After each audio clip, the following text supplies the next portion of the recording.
call the meeting to order. Please rise for the Pledge of Allegiance. I pledge allegiance to the flag of the United States of America and to the republic for which it stands, one nation, under God, indivisible, with liberty and justice for all.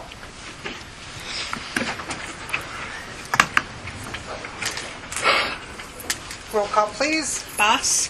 Present. Pipia. Present. Graham. Hughes. Present. Fry. Present. Schroller. There. Throm. Present. Barnes. Present. We have a quorum.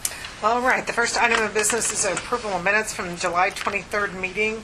I only have one change. It's on the last page. It's on page 7. The change is on round table number 1, 1, 2, 3, 4, 5. The fifth line, put a period after it. And then Mayor Grun noted the disc golf project was tabled until a revised proposal could be reviewed on May 29th, and the disc golf ad hoc committee was established on June 11th. And everything else stays the same. Are there any other amendments? Yes, Mayor, I have several. On page 2 of 7, under number 6, line 3, put a period after agenda again for discussion. And then on number 7, the 5th line, my name should be deleted from there. So have Graham and CM Pipia. Yes. Okay. And on page 4 of 7, under pool hours,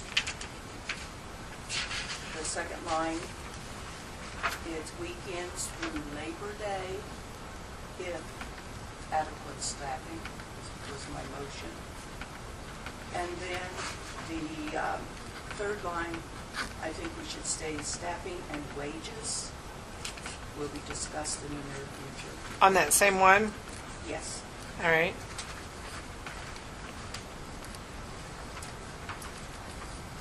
And on page 6 of 7, under administration, finance, the very last paragraph, third line, I think we should delete the name there and put the disc golf group. That is what was said. On the fourth paragraph? Okay. And then under city code updates. Right on the same page? Yes. Okay. The second line, I had said to include parking on right-of-way, vehicles, trailers, travel trailers, RVs, trash, and machinery.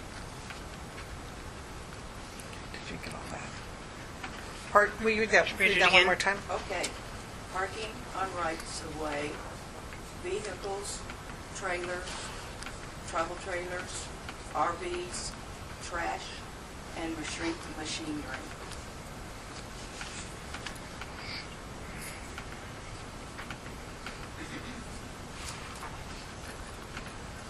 Okay. Is that all? That's it. Okay. Does anyone else have any amendments? I would entertain a motion to approve as amended. Move minutes approved as amended for the July 23rd, 2018 minute meeting. Is there a second? I second. Any discussion? All in favor say aye. Aye. Opposed? 7-0. The next item is public comments. Anyone that is not on the agenda who would like to speak, you may come to the podium and speak for up to 5 minutes. Give your name, your address, and your word, please. Greg, I see you're anxious to come. Greg Boss, Marysville, Tanzanhoto, Ward 2.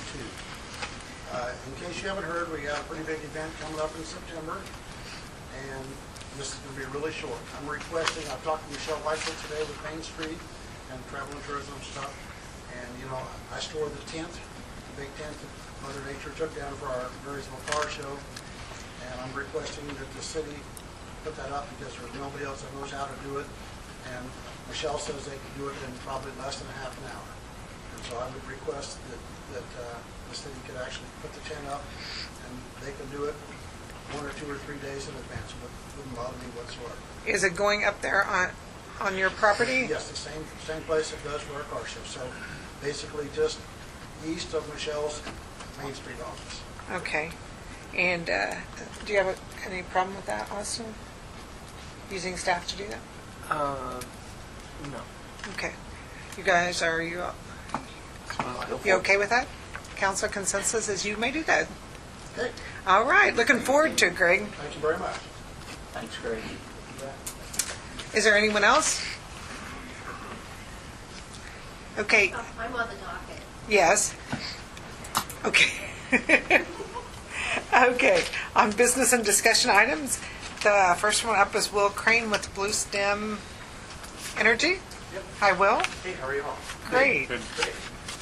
I am here today really to just kind of be here again and answer any additional questions you may have about kind of the proposal that we have in front of you all, and say really that we're just excited about the opportunity to potentially get to work with the city of Marysville and see if we can really develop an interesting and economic solar farm fuel. Awesome. And you have seen the revisions that we have presented in our packet? I have. Okay. And yeah, those I went over it with council. It was Okay. The only thing I have on the first page of the agreement, I just think you should have a dollar sign in front of the 25,000 on number 1. Yes. Do you have a copy of the agreement? I do. You know what I'm talking about? I do. I know Okay. And the only other thing is that I think we need to fill in the city hall address on page 5. I can certainly do that. Okay? Perfect. Did you guys have any questions for him regarding this contract? As I understand it, Craig is fine with it? Since Craig signed off on it, my concerns are alleviated. Okay, I would entertain a motion to enter into this agreement. Move to approve the agreement with Blue Stem. Second. Is there any discussion? All in favor say aye. Aye. Opposed? 7-0. All right, looking forward to it. Awesome. Thank you very much. So will you We're start, excited to get to work. will you start right away? And Yeah, so as soon as the document is signed on both sides, we have an internal kickoff meeting first. We have a whole development team, and I can download all of them. And then a couple days later, we will schedule an external kickoff with you guys. I will also be sending over a request for information, which requests essentially, the big thing is the energy bills, and then there's a couple other things on there as well. And then on that external kickoff, we will really introduce kind of a project schedule and dates that you can expect to kind of see things by, ask you guys some questions, and really get started there. now, will you be interacting with the council, the governing body, or will you be primarily So with staff? it'll probably be day-to-day kind of things will probably mostly be with Austin. Obviously, if there's ever a big decision that needs to be made, it will be brought before council. Okay. But for day-to-day kind of administrative getting things done, it'll probably be mostly with Austin. Okay, And well, whoever Austin is. Madam Mayor, yes. I have one question. Did I hear right that you are going to get rid of this Douglas County, Nebraska part of this? Where it says, The Douglas County. it- Tell me where you're at. On what page? this on page 4, about line 7. It should be Marysville instead of Kansas instead of Nebraska, shouldn't it? Oh, yeah. Litigation. Appropriate courts. Appropriate courts. Isn't that where? Oh, no, that's That's where they're gonna litigation. bring, that's where litigation takes place, is Douglas County, Nebraska. For us. Right, if we have any problem, we have to go to their courts. I see. Okay. We don't anticipate that. Is Douglas County where Omaha is? Yeah. Yes. Okay. All right, well, thanks for bringing that to our attention. All right. So we look forward to it. Keep us Yeah, updated. Absolutely. You'll hear from us this week. So All right. Thank you. Thank you. Coming down. Thank you. All right. Tony Deaver, you're up.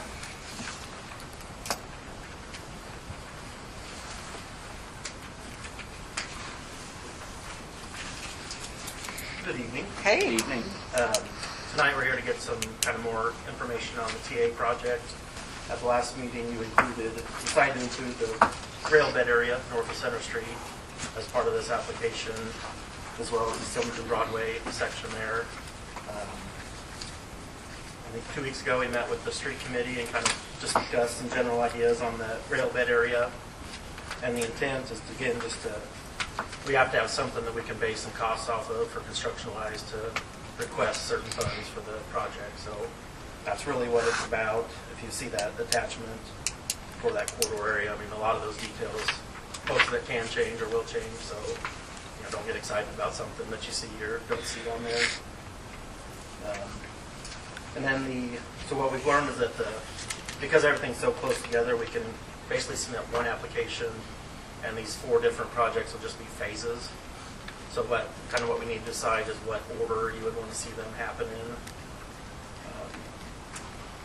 in. And KDOT can pick and choose basically what phases they want to fund. I mean, they could fund all of them if they want, or think this phase is a really good project, let's do that, or 2 of them or 3 of them. So I thought there was a limitation on KDOT funding.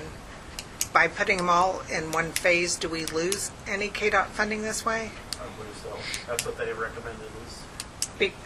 Is a TA project based on limited to a certain dollar amount or a certain percentage, or? I haven't found. In fact, I was trying to go through their guide, their application guide, and I didn't find any limitations just yet.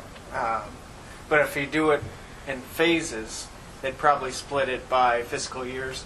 So phase 1 would be one project in fiscal year 2020 or something like that. Yeah. I mean, really, however they want to organize it and offer it.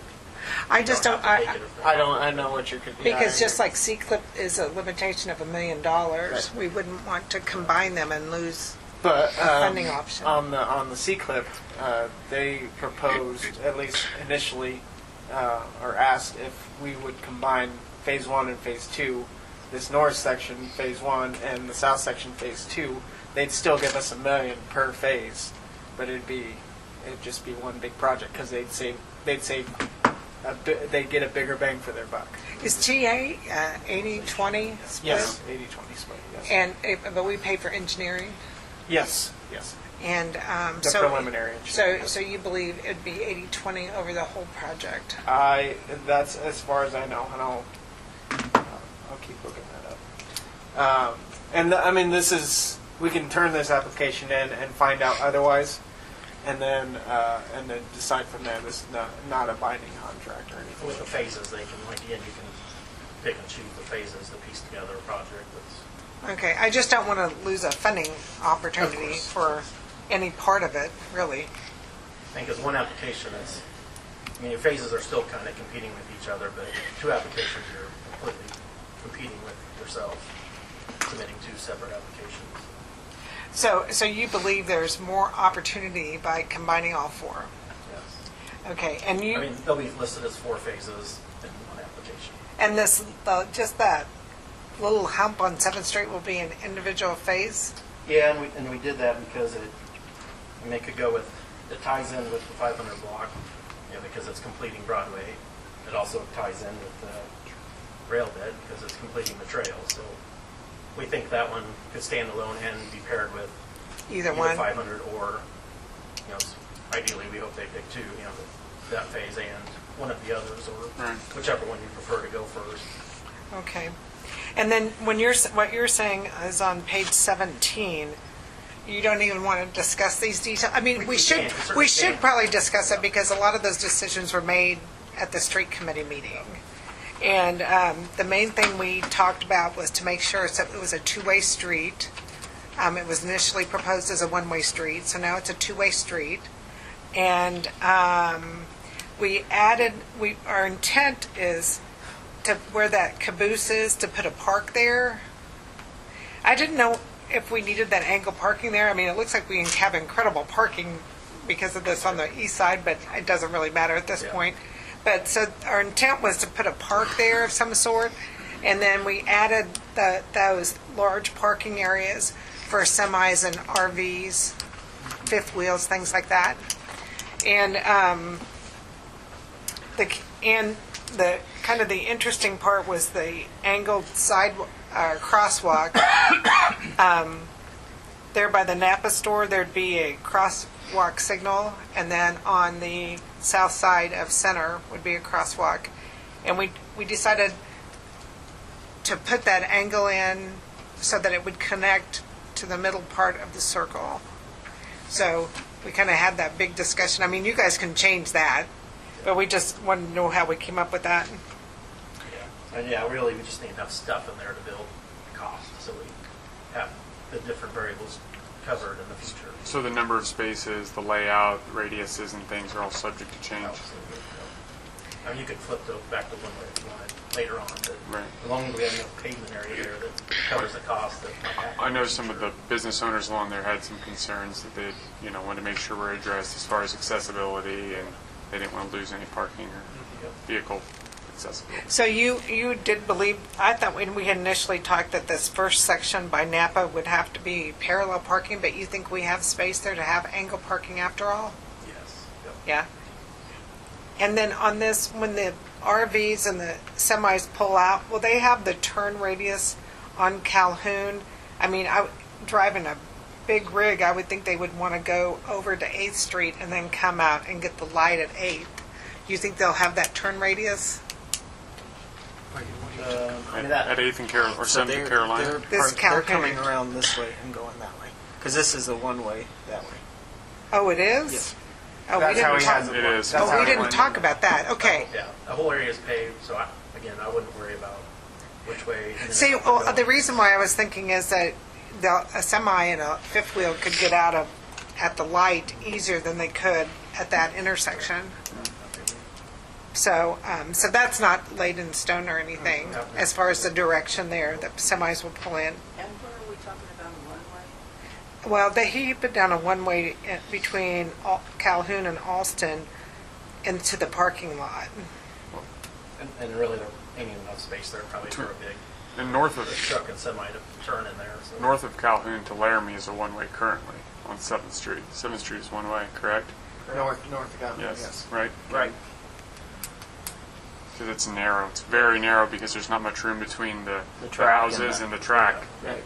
Do you believe that we could, if we decide to pull in that going from the other direction, that we could do either one? Do you think it'd be a problem crossing 7th Street to make that left-hand turn for semis and RVs? Well, I don't think it'd be trouble. Okay. Again, that'll be figured out. That area is kind of massive in there right now because it's so wide open and undefined. It's difficult to imagine, but it's. I mean, when they pile snow there, you can really see how much space there actually is. Yeah. Like I said, we've got it all pavement now, so that will generate the cost to cover anything you want to do. I noticed you added, that brick path to remove and replace. Yeah. We didn't talk about that at the Right. street committee Yep. meeting. And we discussed that, again, having that as part of the trail strengthens your application. Whether you pay for it yourself or have the trail group refund the city, but having the trail in that phase makes the application stronger. So if we put it in the phase and then the depot group doesn't want to help fund it, what happens? Kick it out. We would just take it out after the TA project's been approved, and you think that'd be okay? Okay. All right, you guys have any other questions for Tony? I have Yes? a question. I realize that the contract's about over and they haven't done anything, but is the railroad completely out of the picture? What if they come back and say they're gonna start something with this wind farm? Oh, the UPDS distribution thing? Have you looked that up? They have about a month and a half to do so. So at that time, is that when we have to notify them Yes. of the cancellation? Yep. Is that October 1st? Yes, I believe it's October 1st. For some reason, I'm thinking October 18th or something like that. So we contact them, and then In writing. it ends 60 days after that. Is that correct? We have to give them a 60 days notice? I'll have to look at it. I can go find that in my file. But Well, one thing I thought maybe it'd be nice if the railroad maybe was including what we wanted to do, because maybe they wanted to improve a little of their property that would be on the north end of it. Well, actually, what we're doing wouldn't interfere, I don't think, with what they were going to do anyway. We have the turn radiuses. We didn't reduce the turn radiuses. That was their big point. So I don't think we limited them in any way, but you're Well, right. it would kind of interfere if they all of a sudden decide to bring this wind farm equipment in.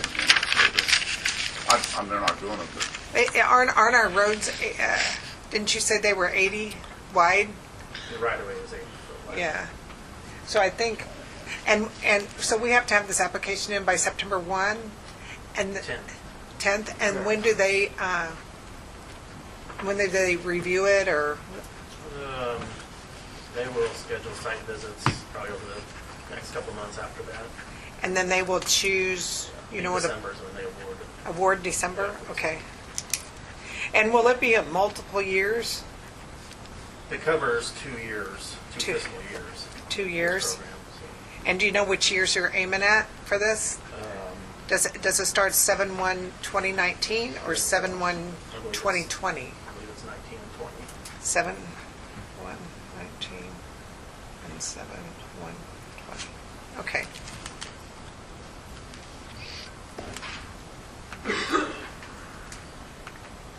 I know you're here, Jeff. Are you here for this? I am. Do you have a comment you would like to share with us? Well, I have a concern I just wanted to ask about. Okay, come on up. Are you okay, Tony, if he shares now?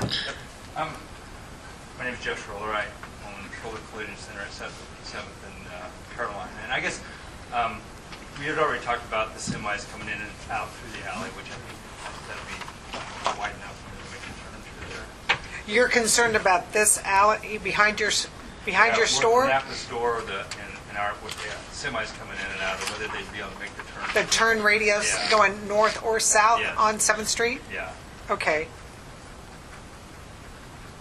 And then Do you- the other concern I had was is that there's a huge drainage problem on 7th and Carolina, where that Carolina floods when we have a hard rain, and then it runs down 7th Street, and then it eventually runs into our basement and floods our basement about every time it rains.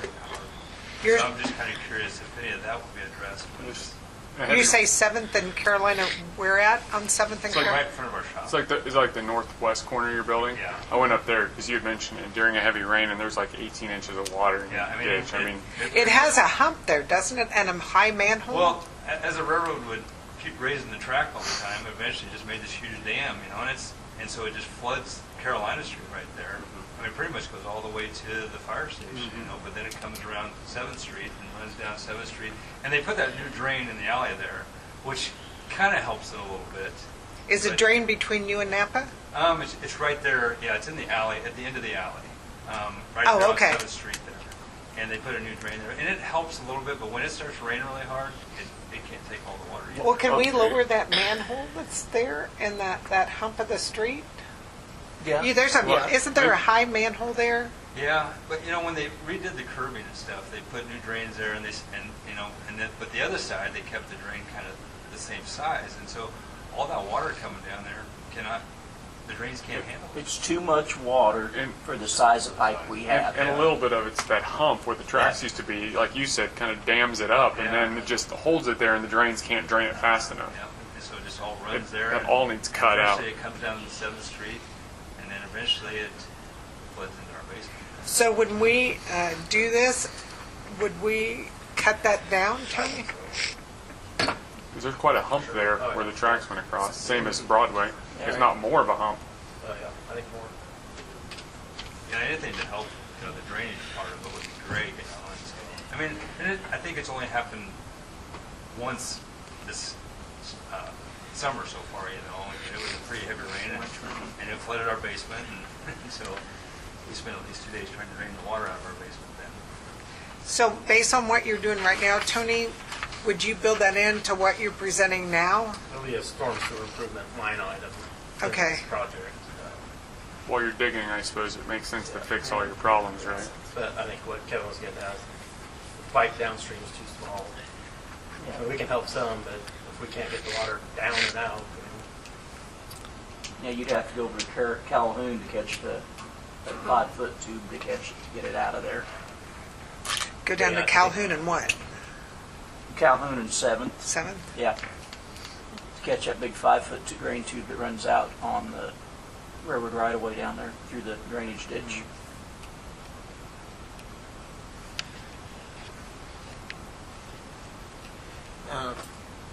There's no connecting that right now. We'd have to connect that. Is that what you're saying? It'd probably be best to, I mean, while we have a street broken up and redoing, if we are able to guide more water in that direction, that's definitely positive. But you're just saying from a grade standpoint, not from a Right. storm sewer Yeah, standpoint. I mean, that's the easiest, that's the low-hanging fruit sort of thing for stormwater. Just keep it on the surface.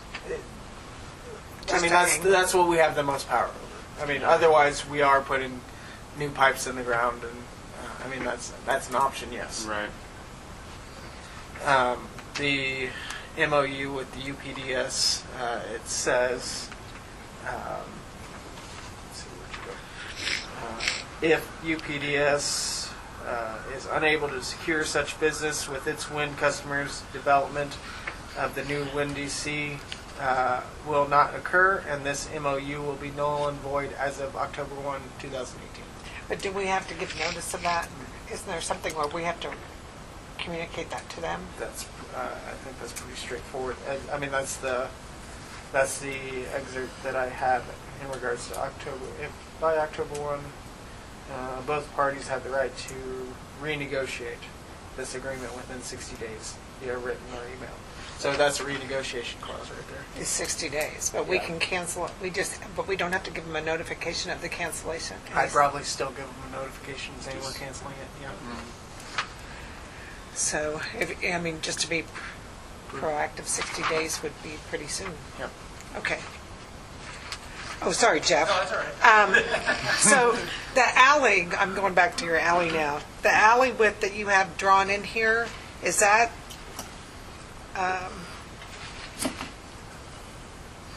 the same, did you make it the same as what it currently exists, or? I would guess so.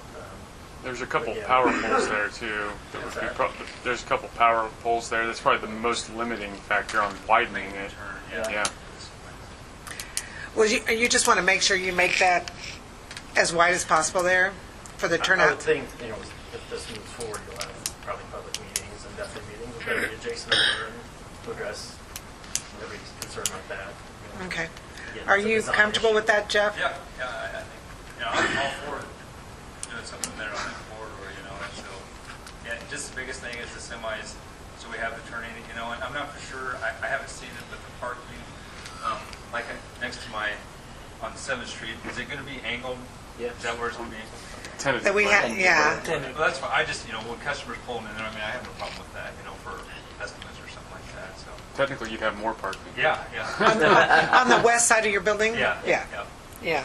Well, we can just make sure that we keep that alley wide enough, and the whole point is to make sure semis and things can go up and Yeah. down, so we want to make sure that if your business needs to go through the alley, we do the same And thing. we'll make sure you and Napa and Yeah, Justin, Pepsi and he Martin would be here, but he wanted to talk about it, but Sure. his concern was that alley was still going to be wide enough to get the semis in and out of there. Yeah. Okay. All right, Thank thanks. you. Thanks, Jeff. Okay, so back to you, Tony. Will you just want us to say 1, 2, 3, and 4 on this? Yeah, I think That's what all you need tonight from us? To me, it's between 500 and that first south block of the broad from the rail bed. Which one, we've been talking about 500 for 7 years now, probably. Is that, you want to put that first? That's a yes? I see 2 Yeah, yeses. that and the hump. So do the Broadway first and the hump? And the hump. Hump's number 2 and the And go north. north Then is 3, 3. Center work it on. center to Alston? No, Carolina, center to Carolina. Counterclockwise.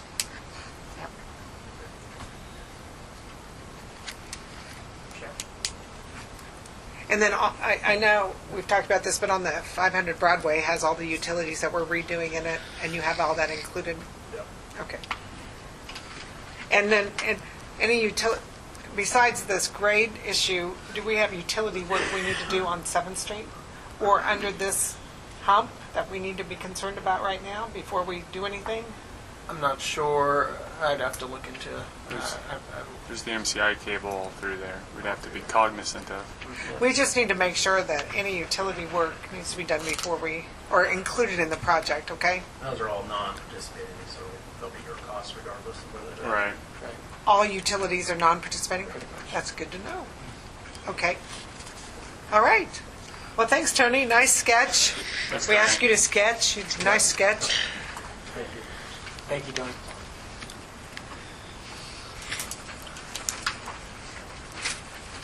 All right. The next item is Jerry Doe.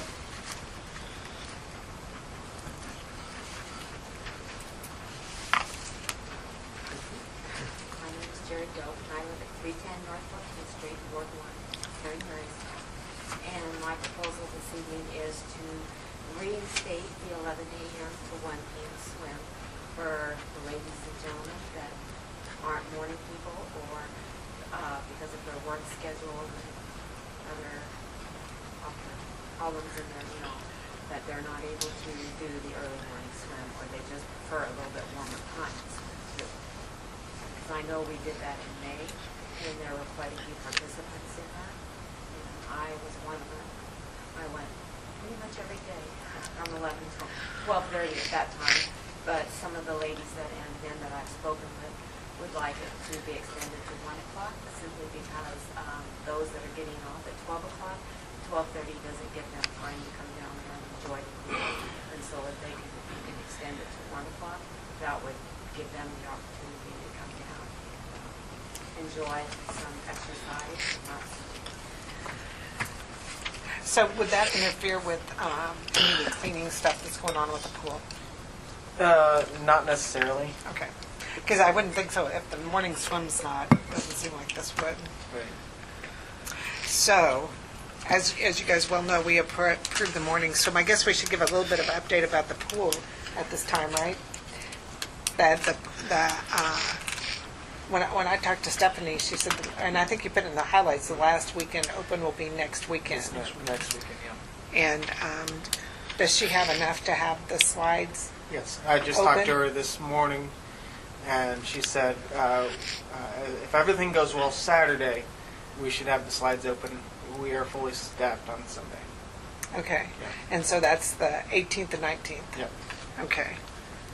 And then, so did the morning swim happen today? Yes. They did? Okay. So the morning swim is going Monday through Friday from 6 to 8, and obviously Jerry's just trying to add 11 to 1. And I And would be willing to work. you'd willing to work that Yeah, hopefully at the same $10 an hour? Okay, so what do you guys think? We approved through the 31st. August 31st was what we approved the 6 to 8 swim. So what do you guys think? How many? Well, I have sent in 12 signatures with 3 texts of both gentlemen and ladies that are quite interested in this. And we're very excited that I took the time to actually get their signatures to sign for a petition to let them know that they were available and willing to swim. Maybe not every single day, but they know they will be there. And I know last year when you had the staff at the pool, and this was offered to us at the end of the year, I was there every single day. And it was busy every single day that I was there, from 11 to 1. So the net cost the city is about $300, and the pool's being utilized, so. Yeah. So if that, you're going to have to shut it off, when they live. So. Yeah, I mean, for $300 to allow more people to swim, and hopefully more than even the people that signed the petition. I couldn't get to everybody. I didn't realize the late morning swim was cut off when it was, or I would have been there trying to get more signatures in a second. So would someone like to entertain a motion to extend it till August 31st as well? Move to extend the 11 to 1 adult swim at the Marysville Aquatic Center. Till August Till August 31st to 31st. coincide with the other, okay. Is there a second? Second. Is there any further discussion? All in favor say aye. Aye. Opposed? 7-0. And then she'll have to come in and Can fill out paperwork, yes. Yeah, there'll be paperwork for that. And when do you need me to do that? Tomorrow. So, So will this start tomorrow? I'm available if you are. I mean, I can come in. You come in early enough and we can start it tomorrow. Yes. Okay, and how early is it? Well, I mean, if you want it at 11 a.m. Okay, so do you want me to Come in at 8 a.m., City Hall opens. Debbie will be here, God willing. So, okay, Very much. thanks. Appreciate it. All right, the next item is Jeff Sandstrom.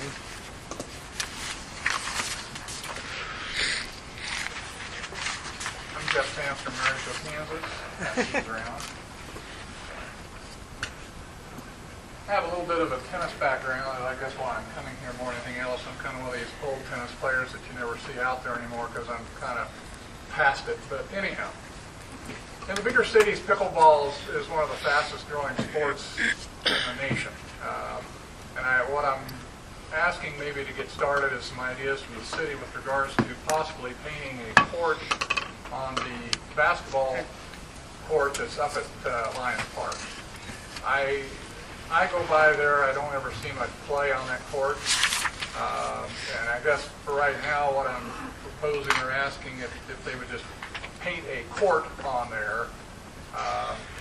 Marysville Sport and Rec has all the equipment to play. They have the portable net, they have the paddles, that's his paddle, that's not my paddle. And so a person could check out those items, go up there, take 5 minutes to put the net up, play, and then check them back in. Now, I don't know if people want to do that or not. You know, my thought process is maybe if something worked out, if we went with something more permanent that could be put in there, which would be probably $500 to $600 to put in a permanent net system. A portable net system is about $170, and they do play this in PE. So the kids here in town have played pickleball. Nobody else probably plays pickleball here, but it's on a smaller court. The court's 20 foot by 44, and that's for old people. It's you're still able to run around and do that. So, also a doubles court in pickleball is the same size, more or less, as a badminton court. So the standards that Brian has extend up to badminton height with an extension. So you could draw the lines for a single and double badminton court while you're doing the pickleball court. I mean, it's just all I'm asking for is some paint on the court. This court isn't angled like this, is it? Like No. it's straight away? Yeah. And this court is, It's this is 20 plenty by 40 big? It's 20 by 44. And is it plenty, the basketball court? That's about 50 by 100. 50 by 100, okay. I measured that once and then I forgot it was raining, so I knew about 3 meters today. Plenty of space. Jeff, can you say that Marysville Rec does have a... Yeah, I was surprised when I went to Brian and told him I was thinking about doing this. He said, well, I've got the paddles and I've got the net and I've got everything back here in the back room. So, I mean, this is... Is a portable net just, you just set it It's down? probably like PVC, I assume it's kind of like a PVC pipe thing, and you just, put it there and stretch the net across. Did you see it at Brian's? No, 'cause Oh. it's in a box. Uh-huh. So he's already got the net as well? Yes. Okay. So, and that's really about it. I mean, I have more information on the posts. If at some point in time the city would want to buy the posts and buy a permanent net. I don't, having coached tennis before, I don't really feel like the tennis courts at the park need to have any more lines on them than they already have. I mean, that would be the other thing. Being a non-tennis player, you'd probably say, well, why don't they just paint some more courts, paint the courts down there? Nets are already there, but I don't really feel like that's an option. Now, I did ask Debbie or Austin if we had a contract with Landals regarding that. You said Landals did pay for it, They put that in. but put those courts in. there's no contract with them. Was it paid by Helbring funds? I don't remember exactly how it was paid, but but it's on city property and there's no contract, so it's ours basically to maintain. And right now, are there lines on it for basketball? No, There's no lines at all on it? no. Oh, There's kids that play up there occasionally. I see them coming and going from work, but it's not super regular. It's not as busy as like Dargis Park is. Yeah, I see people on 20th Street. The other thing I guess about 20th Street, when using a wiffle ball on 20th Street, when the wind is blowing 20 miles an hour, you're probably not going to get too good play. So that's why the court up there is, it's kind of in a... protected by the wind a little bit? And it's really just not used that much. So anyhow, give you something to think about. And so we would just have to have somebody spray the lines, Yeah, if somebody within the city could do that. paint the lines? Do we have a special piece of equipment for painting lines like this? I mean, I imagine you don't want it literally sprayed. You'd want some kind of. I would think. You have to either lay it down or what they Well, used to. whatever you're doing with crosswalks. I was going to say, what do they do parking lines with? And they've got, With the paint spray. Yeah. So you're asking It's us, not rough. so your request is to power wash the court and put the line in, basically? Yep. And then, so did Brian say that, like, people could just borrow the equipment? they'd have to come in and sign in, sign out type thing. Uh-huh. Yeah.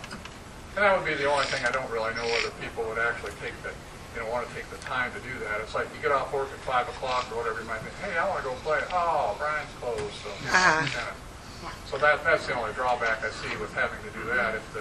If the nets are there and you have the paddles and you got the ball, then you're in business. So, but I don't know if somebody would destroy a portable net. They're $169.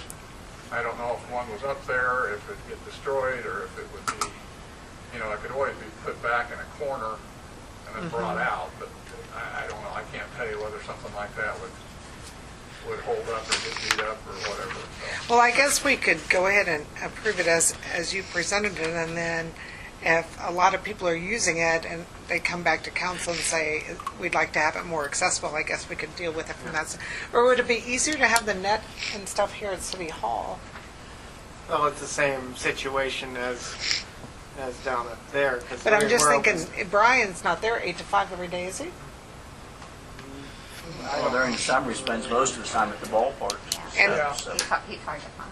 I mean, do you guys think it'd be easier to keep it here? I guess it's his equipment. I don't know. His equipment. Yeah, and I don't know that we want to get into the business of checking Renting out out. sporting goods at City Hall. Well, you never know, at Slippery the water, slope and whatnot. yeah. Yeah. Okay, so we'll just leave it as at Brian's. So what do you guys think? Did street department have time to squeeze this in somewhere? I assume it's street department. It's a parks thing, but the street department has the equipment. Well, Could they borrow the I don't equipment? know if we would use, because they have forms.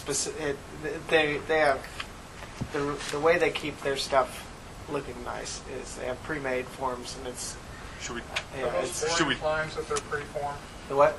Are they 4-inch lines that they're using for the crosswalks?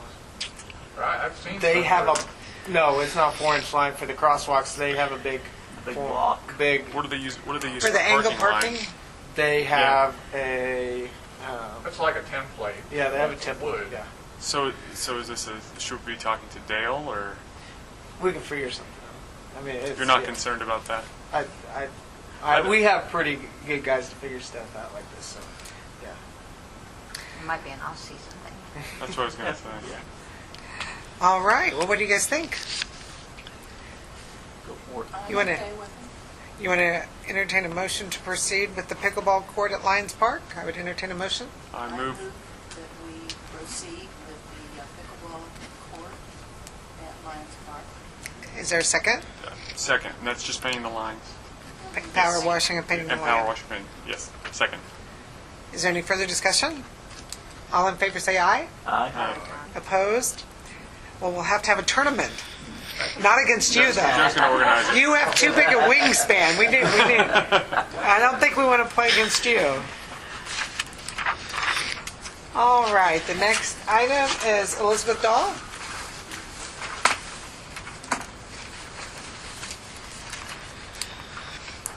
I'm Elizabeth Dahl, and I live in Bremen, Kansas. I am not a citizen anymore of internal Marysville. but I do pay taxes. So, this is my concern. The Maryville City Council members, thank you for allowing me this time to come before you to speak with you about a matter that has become a concern to me over the course of this summer. But first, I want to give a heartfelt and sincere thank you to all the pool employees who have had the pleasure of meeting this summer. As a group and as individuals, they are hardworking, friendly, courteous, young people who throughout the summer made my grandchildren and my visits to the pool enjoyable. They are to be commended for the long hours that they have spent watchfully guarding the many recreational enthusiasts who visit the pool. What makes their work exemplary is that they have had a clear understanding of what is acceptable conduct regarding safety for all, without the benefit of having a more seasoned person to rely on for guidance. From what I saw, they were tactful when dealing with the many situations that arise, involving those who are younger and older than themselves.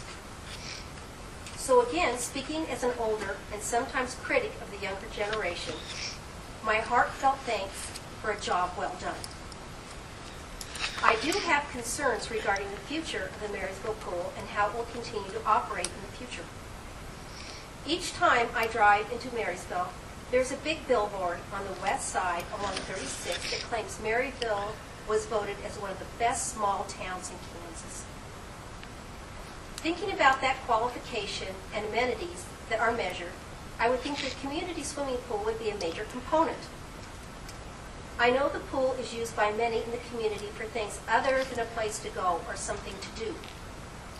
For example, Marysville has a very good swim team program headed by Katie Ohm, who does a great job working with our youth, aquatic exercise, therapy groups, and recently a local church used the pool for a church service and pool parties. If not for the quality of the pool, some of these things wouldn't be possible. What concerns me even that with the many hours the employees at the pool put in, there were times when some of the water features were not operating because of a lack, excuse the phrase, manpower, I mean to be inclusive to men and women, to safely operate them because of a lack of lifeguards. To a person who has purchased a season pass that entitles them to use all the features, this is a failure to deliver what was promised as part of the incentive to purchase a pass.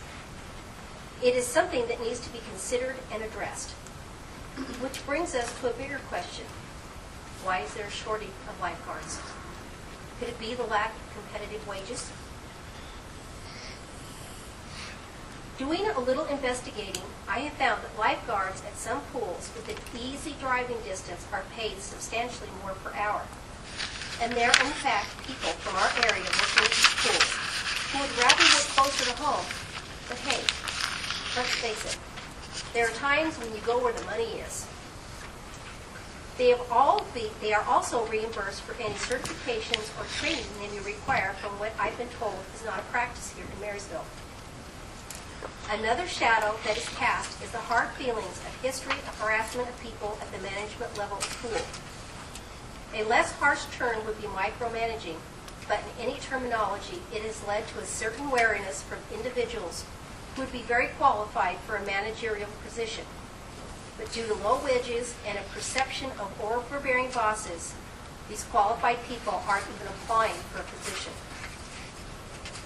When previous city councils were planning for the building of the new pool, many considerations went into this planning. A major component of this planning was the funding for the sustaining and the operation of this pool. There was a pool fund set up with the sole intent of its use to be the maintenance and operation of the Marysville swimming pool. Period. If I have been told correctly, there's $1.4 million in the pool fund. With this amount, I would think money could be spent to increase wages, employ a larger pool, no pun intended, of lifeguards. In turn, all the water features could be operable while the pool is open. The current staff wouldn't have to put in long hours at minimum pay, and I know I'm getting a little crazy here, guys, receive overtime pay and cost of training and certifications that would be partially or fully covered. Who wouldn't want a summer job like that? I ask the council to look to the future of not only an important city amenity, the swimming pool, but also the livelihood of talented young people who call Marysville their home. Any questions? And I really did appreciate the lifeguards when I was down there. There's lots of us little kids and lots of us old people, and nobody went down. So, they did a good job. And I noticed after, the pool's now 5 years. 3 years. Isn't it 3? 4. Yeah, I noticed it's getting, you're getting into that maintenance thing. The floor in the bathrooms are starting to crack some, and there's some paint that needs to be done and that kind of thing. But it's a really nice arena, and I met lots of people that came to be there from Seneca because, Seneca especially, I don't think they have a heated pool. They all said the water's lots better here. So I really hope that you think about this, and if you ever would need to have a citizens group meet with you, I would be glad to be one of them, or offer the community a chance to see their ideas on it. So thank you very much. Thank you. Glad you used the pool. Glad it's being used. All right. Brian Crott?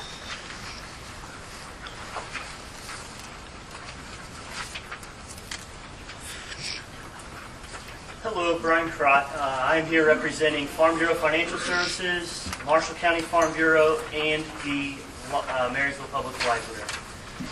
On the night of September 4th, the Idaho Potato Truck will be coming to town. Okay, you're representing who? You, the library, and farmers? Marshall County Farm Bureau, it's an association, Farm Bureau Financial Services, insurance company, and the library. Okay, I just want to make sure. So you're that half of the block. You're not representing Marysville Mutual. Correct. Okay. And big carbohydrates. Yes. Okay, sorry to interrupt. I just wanted to make sure I understood the area. So September 4th, the Idaho Potato Truck is coming to town. Up until right before this meeting, I believe that it was a real potato because it says on the truck that it's real. But it's kind of a misnomer that it's not actually real, it's fake. So I was so excited. Anyway, we would like to request that from 6:30 to 7:30 on that day, and maybe even extension over the night after talking to Police Chief Ackerman, that we block off part of the street so that the citizens can safely take their selfies with it. Is it camp out? A potato camp out? Potato camp out. The Marysville Public Library will be providing an activity, probably potato stamps or some sort of art activity. I think it's a great idea. I love it. Have you talked to Convention and Tourism about making it a big deal? We have not. So September 5th, we're having a big event. Yeah, maybe I'll introduce myself. Yeah. So I am Jamie Gillig. I'm of Blue Rapids, and I am the coordinator for Marshall County Farm Bureau. And so what we are doing is on the 5th, we're having a Kids Ag Day at the fairgrounds in Blue Rapids. And we have the opportunity to have the truck there at that event. But they needed lodging the night before. Lodging, that's what we do. Yes, and so they are going to be in Marysville at Heritage Inn the night before. And they have offered to stop and let people look. And so as a safety precaution, we thought we would allow it, set it up in front of the building. I think it's a and great let kids be able to see it. I think it's adorable. I think we should make a great big deal out of it and have a French fry contest or something. And I think we should have something like Squirrels Love Taters Too, or something. Have a big sign, have a black squirrel there, and say Squirrels Love Taters Too. And there's not a committee, but you've made it. So. No, but the creative people are our Convention and Tourism people. Certainly not me. So, have you told? Did you just find out about this? Have you when communicated? He dropped it off on Thursday. Yeah. Our intent with these are to share them with every school student so that they are aware, and then we'll do publicity on KNDY and as well as the newspapers. So I know I think we should make it a great big deal. That would be wonderful. Yeah, Wonderful. so, So it's not real. What's it made out of? I mean, this isn't one of those Trojan potatoes, is it? It's made of fiberglass, and if you read the information on it, it says it take more than 10,000 years to grow that large of potatoes. So it's just a fiberglass potato. Which is why I was so excited. Yeah, and there's a crew of 3 people that come with them, a driver and then 2 other individuals. Will that the dog might and the driver be there? I'm sorry? Will the dog and the driver both be there? The dog. is a dog on TV? I think there's a dog on TV. Is there a dog on that? Yeah, I think so. I've not seen it on their publicity, but Yeah, maybe they will bring a dog. we can bring Johnny. But yeah, I think it's a great idea. So you just want permission from us to block up the street, Yes. and will it be Broadway both sides, the whole? We thought that whole street, but if it's not necessary, we could do half. I did talk to Kinsley Mortuary. Obviously, if They don't know. If they have a viewing that night, and if it's a popular person, the street gets filled. So I've asked them to try to avoid September 4th. Good luck. They do actually have a little bit of flexibility. The viewing isn't necessarily the next day after someone passes. Yeah. Now it is the day after Labor Day weekend. And so I thought, oh man, if somebody passes a week before, Tuesday's almost going to be guaranteed. But they said they'll do Monday viewings, Sunday viewings. So they're okay So with they're it. flexible with working. Obviously, it depends what they don't have a schedule. Do they want us to leave that? They did not request that. They were Okay. okay with blocking the whole street, but obviously Did you talk to United about their ATM? I have not talked That'd to be United. the only other one. I thought about Because that they'd as have, well. they'd have to close it on the highway side, or people would be Yep. dumping out into nowhere. And that was Into one the of my potatoes. thoughts, Into was the just do half the street and allow that area. But we are involving the library, which would kind of block. And it's a Sure. big truck, and we have the dimensions Yeah. on there. Yeah, the library's creative people. You should be able to get there should be all kinds of kids' activities with the library. Exactly. And they're on board also. Yeah. It's not confirmed yet, but we were hoping maybe to get like some sort of implemented tractor as well brought in, maybe to complement it. But that is not confirmed, and if you allow us, maybe that'll give us the space too to bring Yeah. something like that in as well. We have a squirrel right there, so we can use that squirrel, Dewey, as our, squirrel that loves taters. So, Thoughts, questions? I think you need to block the whole street off personally. But I would make sure to talk to United. talk to They're United about it. I mean, since you talked to Kinsley's, United's the only Yeah. one that really would Because, have a they problem. have their other ATM up on That's true. the other. If they're 10. okay with it, and maybe they'd be supportive, so. because Mary's, you want it blocked off from after 6 o'clock, so that won't affect Marysville Mutual. Correct. Okay. That Or street's State Farm. pretty at 6 o'clock. It pretty well Open closes up. out there. Yeah. Okay. Well, you guys have any more questions about the potato? I would entertain a motion to approve blocking off the street from 10th to 11th from 6 to, and overnight, from 6 p.m. overnight, right? To 6 p.m. to 8 Yes. a.m. probably? Yes, and then, then it'll drive them to Blue Rapids. I think that would give them a great place, good lighting through the night. We'll And offer that to them. street department would put out the blockade. Okay, I move to approve blocking it off with the aforementioned requirements, but also contingent on United Bank being notified and having no problem with it. Second. Any further discussions? All in favor say aye. Aye. Opposed? 7-0. All right. Well, I'm anxious to see this. Thank you. And you have to get Convention and Tourism working on this. Thank you. You already did? You just texted them? Okay. Guess what these new people do? They text. You don't even have to communicate tomorrow. Okay. All right. So the next item, I'm hungry. I know, French fries. I'm hungry for Something French salty. fries. Okay, the next one is ordinance 1864. This is annually or whenever a new one comes out? Annually. So it's a new traffic ordinance? Move to approve ordinance number 1864, standard traffic ordinances. Second. Is there any discussion? Roll call? Boss, Yes. Pipia, Yes. Hughes, Yes. Fry, Yes. Stroller, Yes. Throne, Yes. Barnes. Yes. 7-0.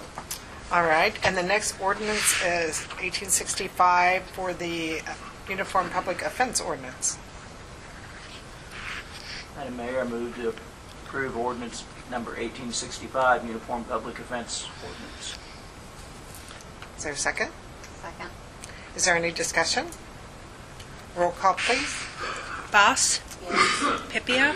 Yes. Hughes? Fry? Yes. Schroller? Yes. Throm? Yes. Barnes? Yes. That's also 7-0. All right. Moving right along, we have 2 condemnation hearings. Dave, you want to come up and share with us? And Butch, you want to come up too? He wants to be part of this, don't you, Butch? We need to get him on TV. That's right. This is our new one. Okay, Dave, what do you have to share with us? Okay, so it's public hearing for these 2 structures. Let's see, we'll do the first one, do that 12/10 May. You guys need a couple extras? I got a couple extras. Go ahead, give me an extra. I made a Up that couple way. just in case anybody came out there, I don't really see anybody. I got mine away every day. You want to see I've this? seen that. Yeah, I was looking through that. I might have given mine away.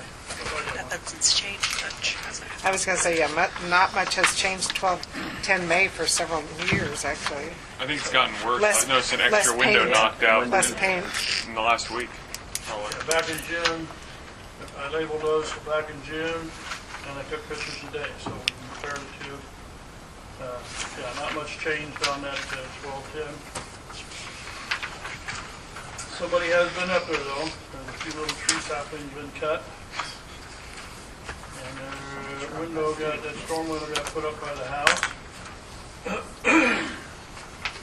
And somebody set a cabinet in front of that big open window there. Other than that, there's not been hardly anything done with it since we initiated this. So the procedure has been that, tell us what steps have taken so we're well aware of what's happened on this property.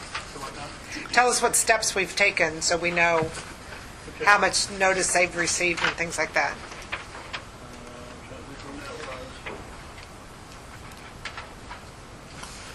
We started this back in June. I brought that to that council meeting. You guys decided to go ahead with the public hearing for these structures that we're on. Okay, so now this is the public hearing.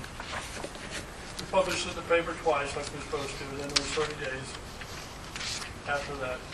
So we're to this date, here today. So publish twice, then you give them 30 days to respond? Or to notice to come to here? We had to wait 30 days to have the public hearing. Okay. And we also sent the notifications directly to them. Right. Certified. Yeah, So certified. they're well aware of what's going on then. Yes. Should be. So we are here tonight. Tonight, you need to decide if there's anybody here to talk for any of them.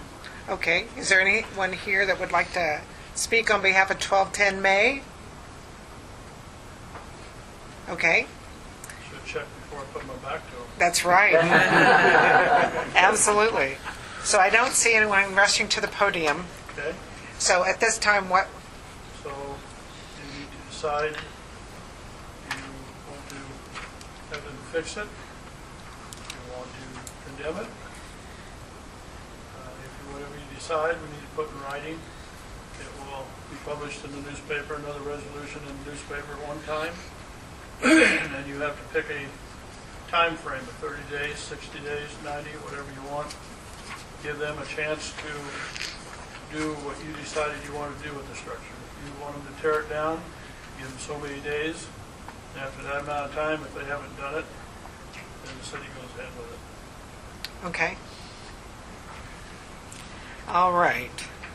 So at this point in time, it sounds like we've done all the proper procedures. This has been a kind of a bad area for a long time.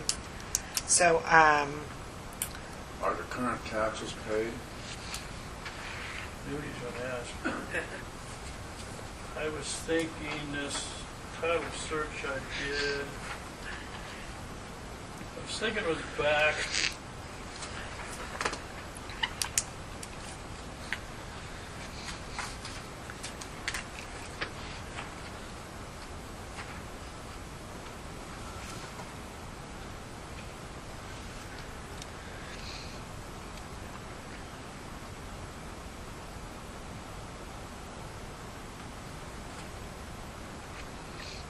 No delinquent in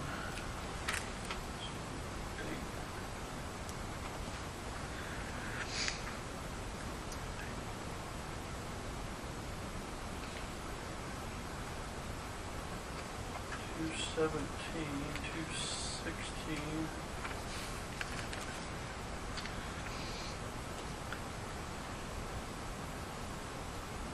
Well, 217 says total paid is nothing. 16, total paid was 0. 15 is 0. That's the one. Yeah, looks like they haven't paid for several years. This goes back to, looks like they were paid in 13. Wow. Must be 2013 was less than that. Somebody did live there about then. I remember I knocked on that door about that time. Somebody did live there. How much, you have any idea what the taxes were back then? Looks like 606. 606 and 14 is 373, 418, 423. Is there a lien on it still? Does it show a lien? Total tax today is $423.95. $423. And 95 cents. That's the outstanding right now? Oh, yeah, that's what it says on the county's website. Total taxes, $423.95. That's what's delinquent. I don't, it doesn't say delinquent or not. It just it says nothing's been paid. But that's not just for 1 year. That's a accumulation. That'd be. I bet you that's probably a year. That's 1 year. That's probably 1 year. Okay. So,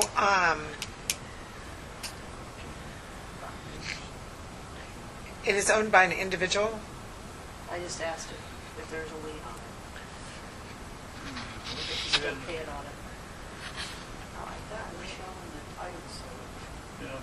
How many? Where'd you all send it to?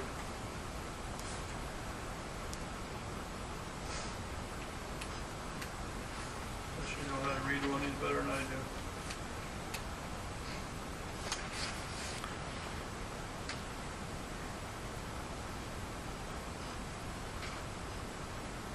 You sent out the letters. Where'd you send them to? Where'd you send the letters? You sent the letter, you sent it to Nancy, didn't you? Yeah. Just to Nancy. So it's owned by an individual? Yep. It's got an indebtedness to Irvin and Keene, 50,000 down here. The State Bank is $4,600.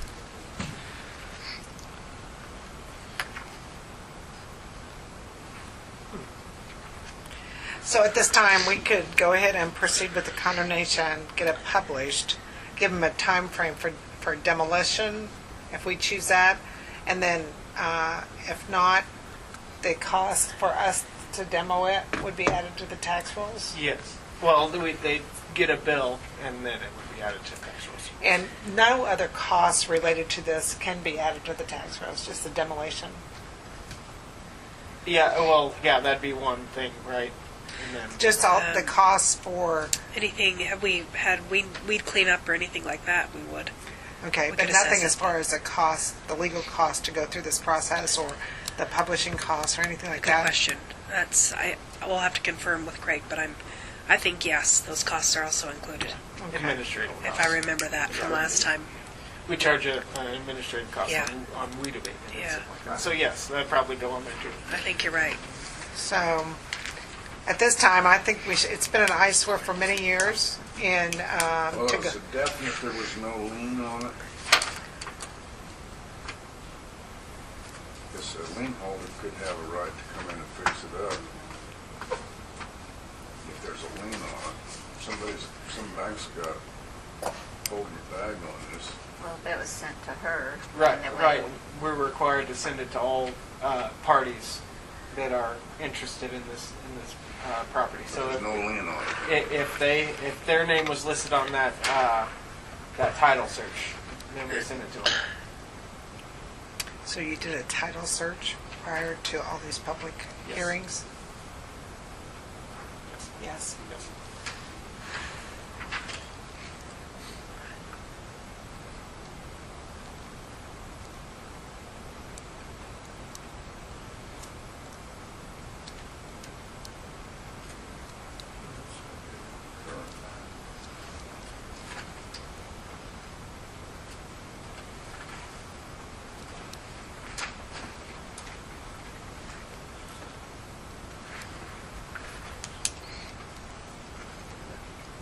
Well, we could go ahead and make this motion. You can confirm that there's no lien, Yeah, there's and we no could, death and marriage and remarriage and, and you can just reconfirm that there's no lien holder on this Yes. before we demo it. Right. That would be bad. Yep. yeah. Always have to send it to the correct one, Yeah. so. Okay, so do you guys want to proceed with this? Yes. And then, so Dave says we have to give them a time frame for them to demo it themselves? Or do we give them 60 days to demo it or improve it, or just to demo it? If you're, At this point in time, do they have to demo it?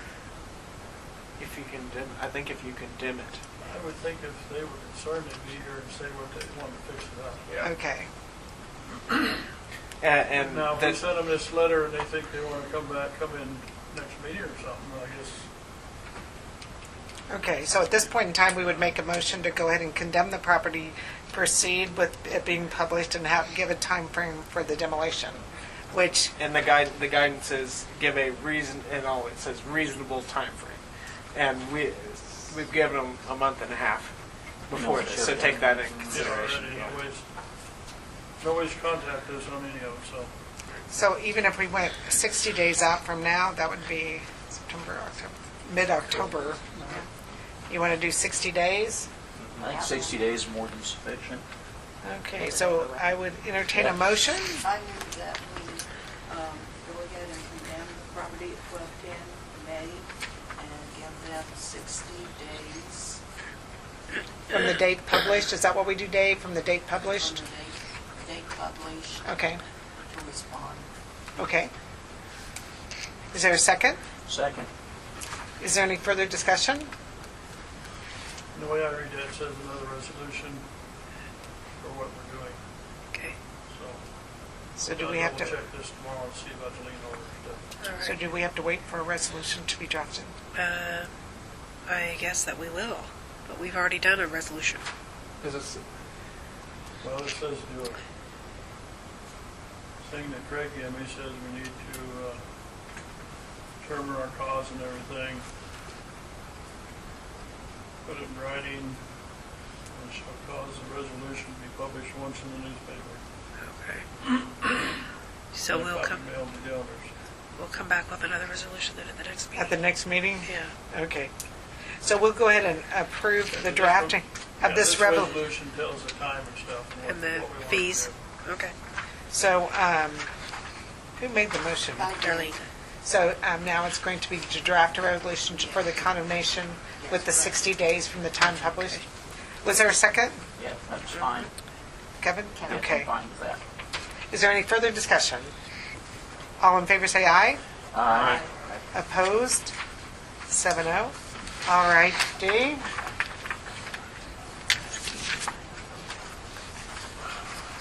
That works for them.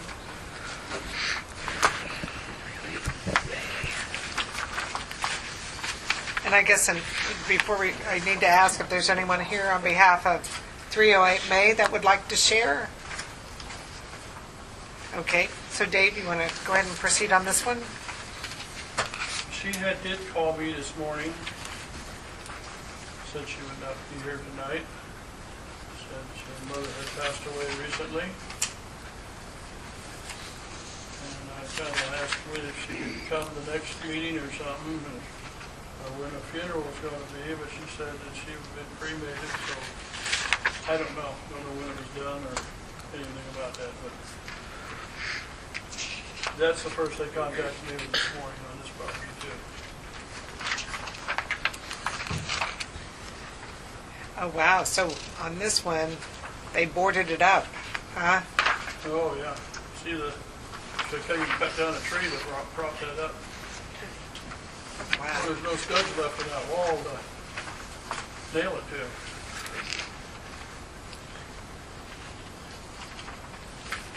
That doesn't look like a raccoon habitat at all. It is. Maybe explain. I bet. I bet. This one's real simple. It's all in the headline's name. So basically, we can do the same thing to draft a resolution to move forward with the condemnation being published and demo after a certain amount of days. The same procedure's gone for this one also, that we had the public hearing, published twice, 30 days letter, all that has gone as well? Yes, And they've received certified notification yes. of tonight? Last paid taxes on this one was in 2015. And they're only like $90 a year.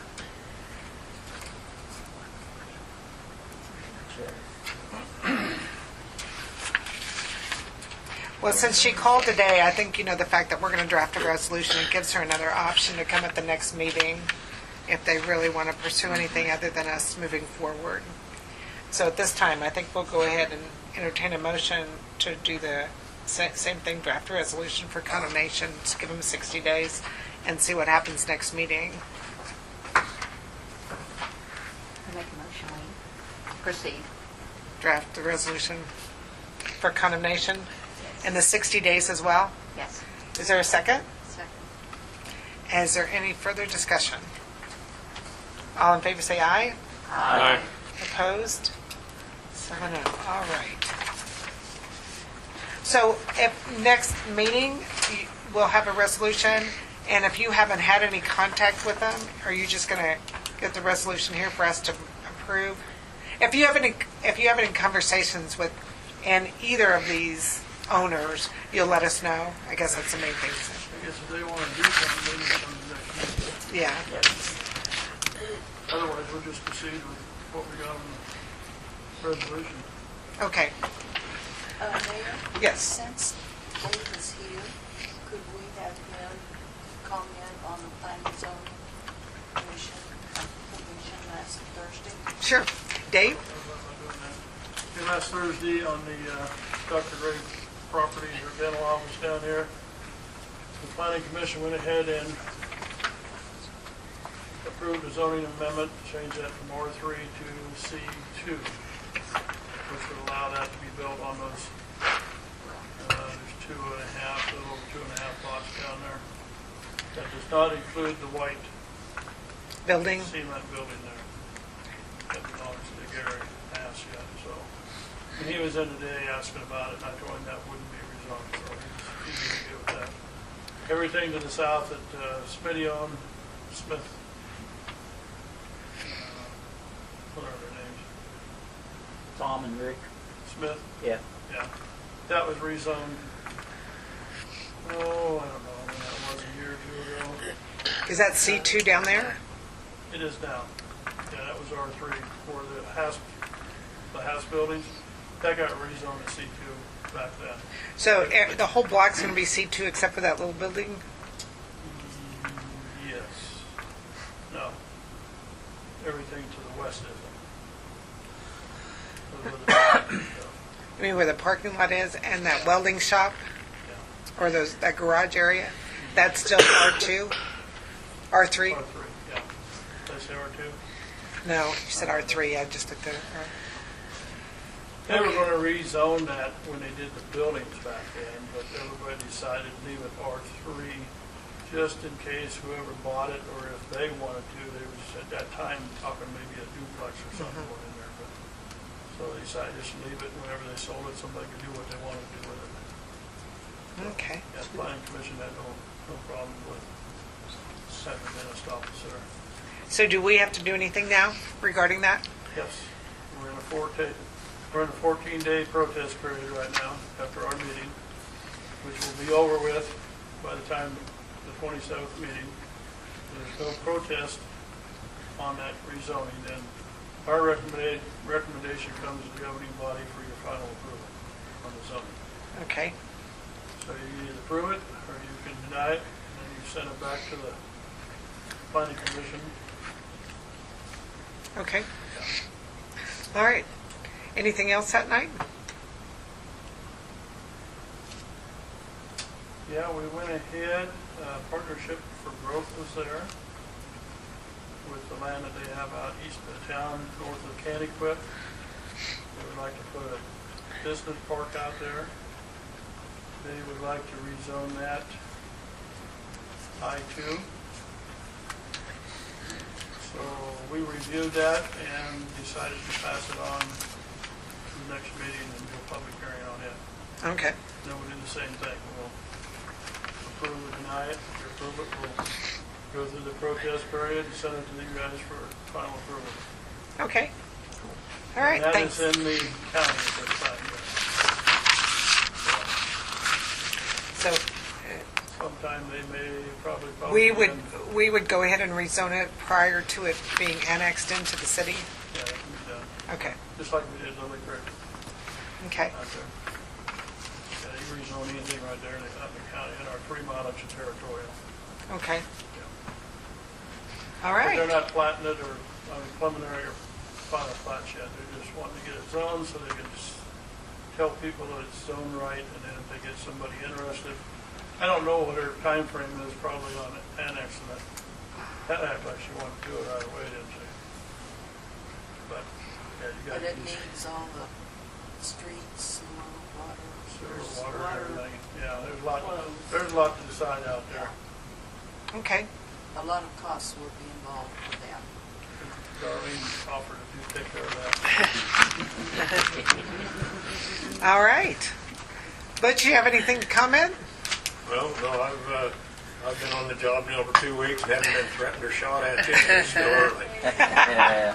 Well, we're glad you're hard at work. Dave's been a good teacher. I think I'm catching on pretty quick. So. Good. Yeah, he's doing good. Making Good. progress. We're glad you're on board. As soon as we get the labels of that car, we'll put him out there by himself. If they're going to start shooting pretty soon, I don't want to be around. Other than that, yeah, he's catching on good. I think he did a good job. Great. Well, thanks. They don't scare him off, and he stays with us. That'll scare really. Yeah, thank you. We're glad. We're glad. All right. Thank you so much. All right. Going back to the 2019 budget hearing, there was a slight revision. Did you happen to put any of those revisions out there? Oh, yeah. These ones? Yeah. Yes. Did you Not put them out there. Not out there. Okay. So is there anyone here regarding the 2019 budget hearing for the city of Marysville? Okay. Well, we published this in the paper, and we have a slight revision. Right. Do you want to cover that? Yeah, I can cover that. It's not a change to any of the expenditures or anything like that. It's just on talking with our legal counsel about setting up building incentives and how to go about funding the things that we were talking about demolition and building back houses and buildings within our city limits and helping people with that process. Our council believes we should create a new fund specifically for that purpose. And here, after talking with him, we could call it economic development. And that's what this sheet right here is, our transfer sheet. At the very bottom, it's a transfer from general fund to a newly developed economic development fund that we will create later, if that is the council's desire. And it's a $10,000 transfer. So the idea is to have all that funded from this fund. And we're intending this to be a non-budgeted fund, meaning that it is not going to draw any ad valorem taxes on its own, or sales tax or anything like that. It's strictly a transfer in fund. So the simplest way to do this right now, since we don't have the fund created, is to notate it in our transfers, and at the beginning of the year, we do a resolution through the council, just like we'll do for the swimming pool sales tax to the general fund and the sales tax to the general fund. We'll do a council resolution saying that we can do that transfer. And since it's a non-budgeted fund, there's no place to notate it in our 2019 budget, since the 2019 budget only covers the 2017 actual expenditures of our non-budgeted funds. So this covers that basis as far as that. And that's why you have it on your desk. So the change in the number is on the 2019 proposed budget, when you go down to the very bottom after the 11,263,000 total expenditures, that number of less transfers went up 10,000. And that's the only change. And obviously, the net expenditure went down 10,000 from the one that was in the packet and that was published, but the number of ad valorem taxes did not change. Exactly. And, the key thing for us as a council is, and I hope you guys all saw that in the newsletter, for this is the 5th year that we've kept our mill levy flat. So when we hear about the other government bodies that are increasing theirs, we're doing our part to keep Marysville affordable for our residents here in Marysville. So with that being said, I would entertain a motion to approve as published with the slight change in transfers that was presented tonight. Madam Mayor, I move to approve the 2019 budget with the $10,000 transfer as The as published number As for the ad published, valorem with yeah. the slight change in transfer. Yeah. Is there a second? I second it. All right. Is there any further discussion? With the 10,000 that we're talking about is that economic development that we haven't finalized yet for the demolition, and so we just call it the economic development fund at this point. But it has to do with we have the draft, but we don't have it finalized yet for the up to $1,000 and the demolition of 2,500 or 5,000. So, and if the 10,000 isn't sufficient, we can always increase that. Transfer. So it was just a good starting point. All right. We don't need a roll call? All in favor say aye. Aye. Opposed? 7-0. All right.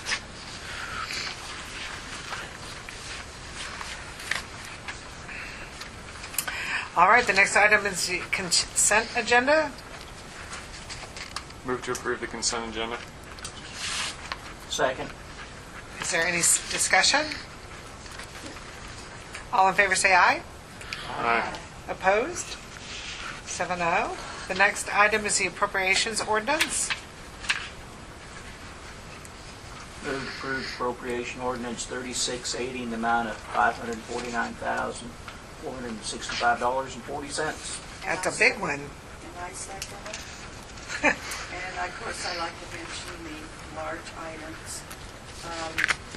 We paid to Midlands Contracting for 6,544 feet of CIPP of 8 inches, 1,767 feet of CIPP 10 inches, and the amount of $178,593. And another large item was for the Kansas State Treasurer for the principal and interest on the water tower bonds of $118,237.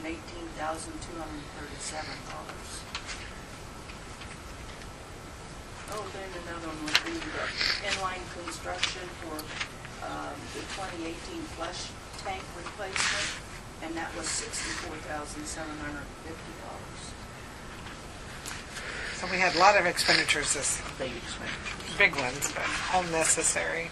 And that means those projects are completed, both the CIPP and the manhole project. So moving along, it's August, that's good. All right, roll call please. Boss? Yes. Pipia? Yes. Hughes? Yes.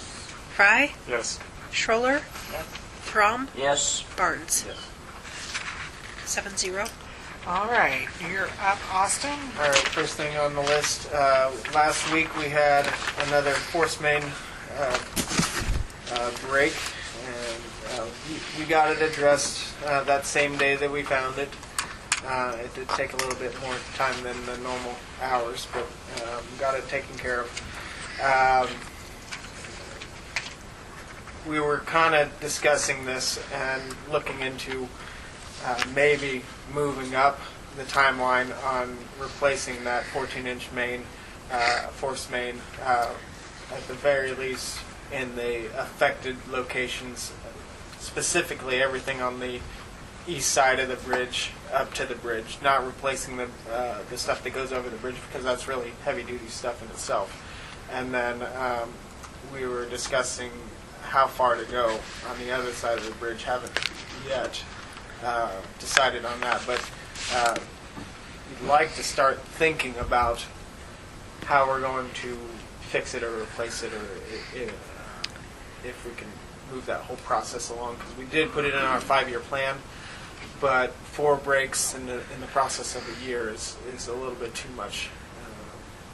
Seeing as how most of the breaks have occurred after the relief valve, would we be wise just maybe to do that section?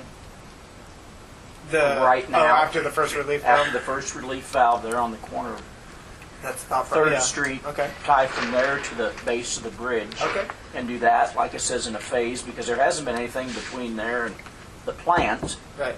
Yeah. So all 4 breaks have been between 3rd Street and the base of the bridge? And, well, there were some on the other side of the There's bridge. 2 on the other side. 2 on the other side of the bridge. On the west side of the bridge? Yes.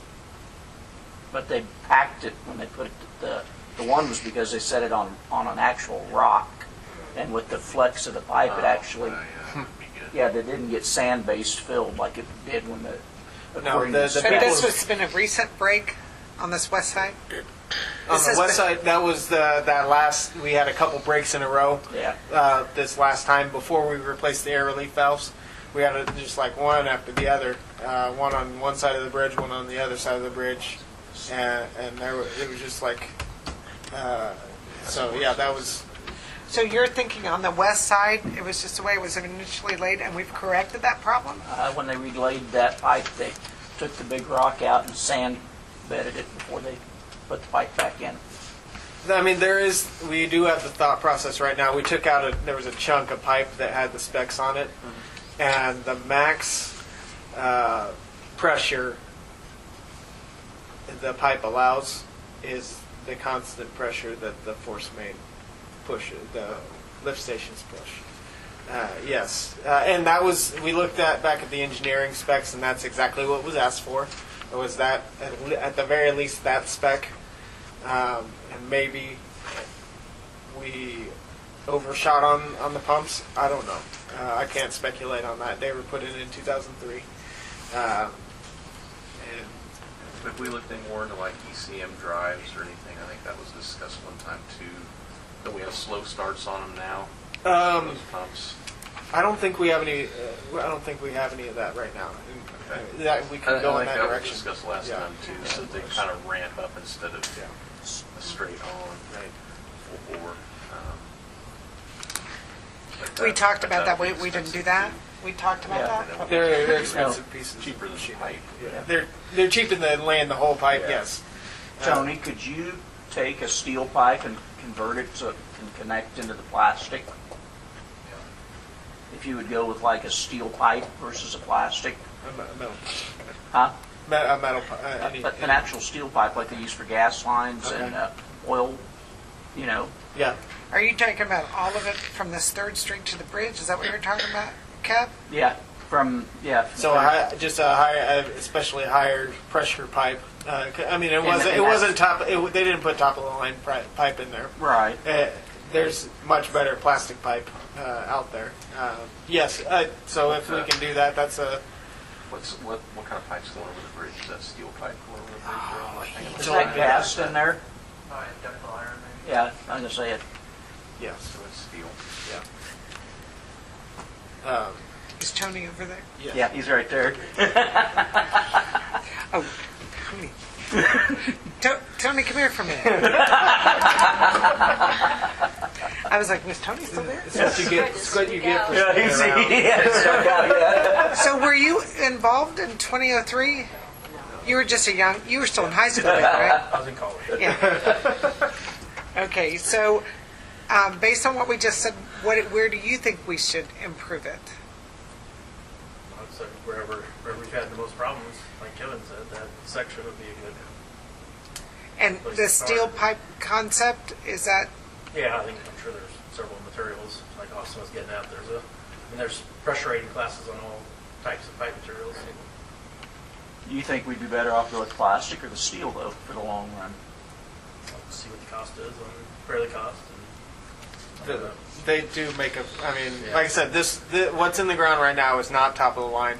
There are much better plastics out there. Because it seems where most of the problem is, and like I said, I could be wrong, because once you come off of that the air valve there on 3rd Street and Broadway, from there you're not going very far, and you've got that 45 to go up to hit the 14 or 18 foot lift, and then you got another 45 that shoots it back over the bridge.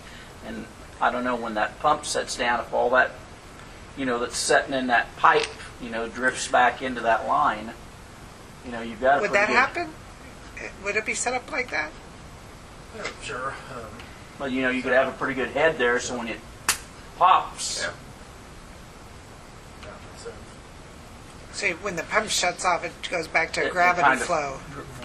flows back to the air valve, and then when Lowest it point. water hammers, when that kicks on, I think they'd have a check valve of some kind in there, but I don't know. Of course, check I don't know. valve's It's something to that's hang in up that to, ductile. though. That's in that ductile up there. So I don't know. There's an air relief valve that is up on that bridge. Yeah, I know there is. Yeah, and then there's five or six total somewhere along that line. So yeah, air relief valves. I'm looking for direction here. We just need to do something. We don't want to keep having to repair it. I mean, $30,000 at a time for each break is not good for anybody. Not looking at cost, which one would be the best material to use that would be the most efficient? I think you're going to get any of them are going to have a long lifespan.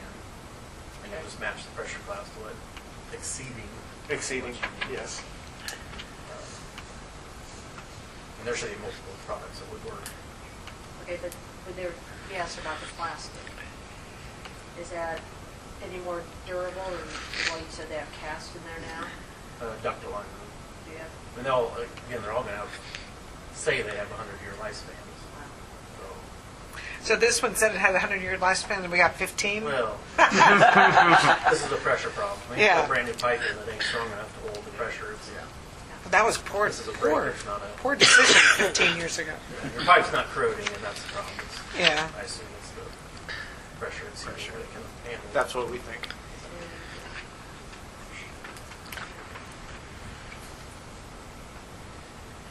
My brother-in-law mentioned, Greg Ross, that they have scraped the burnouts because of the condition of the road and possible more problems. We're gonna fix that. Hopefully, the plan is to fix that. Oh, is it? Yes. Okay, I'll pass that on. We were gonna prioritize that. We wanted those burnouts. Let's just say that. You guys have any more questions for Tony? Since you directed him, I thought he should come up and talk. You guys okay? I'm fine. All right, thanks, Tony. I did ask Austin, do you still have those numbers, what the engineering cost was? 116, a little over 116,000 for the initial project, which I'm sure included the lift station itself, the pipes, and getting it. That was all the way up? Yeah, all the way to the lagoons? All the way to the lagoons, yeah. And the cost was almost 800,000, right? Yes, for the installation. So, but obviously we don't have to do all of it. I think we just need to try that. I'd try that first section first. I drive from that relief valve to the bridge. And that seems to be where the majority of our breaks have been lately. Yeah. Ellen Barber sent me an email about USDA specifically had $4 billion available for water districts, for rural water districts. So I gave that information to Austin to see if we can get on board. It seemed like a grant/loan program, and Austin says he feels like most of the time it's on a need base, but it's worth a shot. It's worth looking into. So he'll look into that. So at this point, I guess we want just to go to just do that one section and see what happens. Is that Look at that. I would prefer getting some plans just to make sure we're doing this right. Engineering. so engineering to do what? All of it? All of the east side? Tell me what you want. Well, if we're gonna look into just sections, and then Well, let's ask this guy. What do you think? Do we need to engineer it from the Uh-huh. pump station out, or do you think just that bad spot? Just do that spot. just see if that's fine. Okay. Yeah, you're just replacing pipe, right? Right. Remove and replace. Okay. So right now, you just want to go ahead and proceed, just if we want to proceed with the engineering for those, for that area? Right. Yeah. Not knowing what it's going to cost, but just to find out what it's going to cost to do it. Yes. So, So find out what it's going to cost to do For that the section. engineering Or the- as okay, well? engineering. Engineering costs. Yeah. so to proceed to get an estimate for the engineering costs, is that our motion? Yes. Okay. I would entertain that motion. Move for Austin to get engineering costs for the project from 3rd and Broadway to the bridge. To the base of the bridge? Okay. Is there a second? Second. Is there any further discussion? All in favor say aye. Aye. Opposed? All right. I received, second item, I received a good amount of information trying to figure out how much a new salt shed would cost. I'm figuring about $110,000 to $120,000 for base walls and some road work, being the gravel that we would put around the backside to get the trucks in and out. I budgeted about $30,000 because I was looking at some tops and they were looking at like $14,000 a piece, and the blocks weren't that expensive. But taking all of that into consideration, putting the base down, we're looking at asphalt. I'm considering that since I got a price back-ish on that. That's where this number comes in. I did talk to the other communities. Their prices range from only have one community said about $7,000 was their salt shed, but that was only for the top, and he didn't have the numbers for the blocks, and they put it on an existing pad of cement, and that was I think that was about half the size of one we're planning right now, all the way to somebody sent me specs for a $500,000 salt shed, and that was Roland Park, which they were sharing with somebody else, so that was a project. Were they sharing it with the county there in Johnson County? I think that two communities were sharing. So I found somebody sent me a $60,000 one as well, and it's still a smaller version than we're looking at here. So I did a little roll forward of this of the sales tax fund, and taking into account our major expenditures that we know are coming, and with those major expenditures, and then with averaging out the rest of the year at $70,000, which we've been doing about $80,000 a month, averaging out about $70,000 a month in sales tax income for the last 5 months. It looks like we'll have a little over $900,000, not taking into account any of the other stuff that comes out of sales tax. So I'm just looking for some direction on this as well. Whether we are comfortable with this going forward. I know this is a need. The salt shed's a need, and I just wanted to lay it out there for you to know what was coming. And those numbers that I got are not a bid. I mean, I got numbers from them not an actual bid. I wanted to know what we were getting into and which direction we should go. I wanted to see what tops would work and so on and so forth, and which company would do what. And the main number that I've got here is from a company that would fully assemble everything for us, except for, I mean, they'd more than likely come in and lay a base, but since we already have a asphalt layer here, it'd probably benefit us to just do that ourselves. So is this using the blocks and the tarp type to cover? Yes, yeah. Would it be steel or the actual tarp? I think it's the fabric that goes over the metal. Right. Yes. So it has to be replaced in a handful of years. Three to Well, five. let's kind of think about this Roland Park. Is there anybody we can share it with? They shared it. I mean, is the county Where's the looking county for another? keep their salt?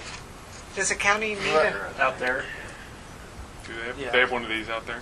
No. It's in a steel metal building. Well, maybe we should have those conversations. Share with the county or... Yeah, or I'm just Yeah. throwing that out there, or another nearby city that is looking. You never know; somebody else might be looking for salt that we could get the quantity that they need, and Okay. we could lease out part of it. I mean, you said that from Roland Park, so I was thinking, now why can't we do that? Let's see. Make sure that they might have a better, because proximity is probably key for them.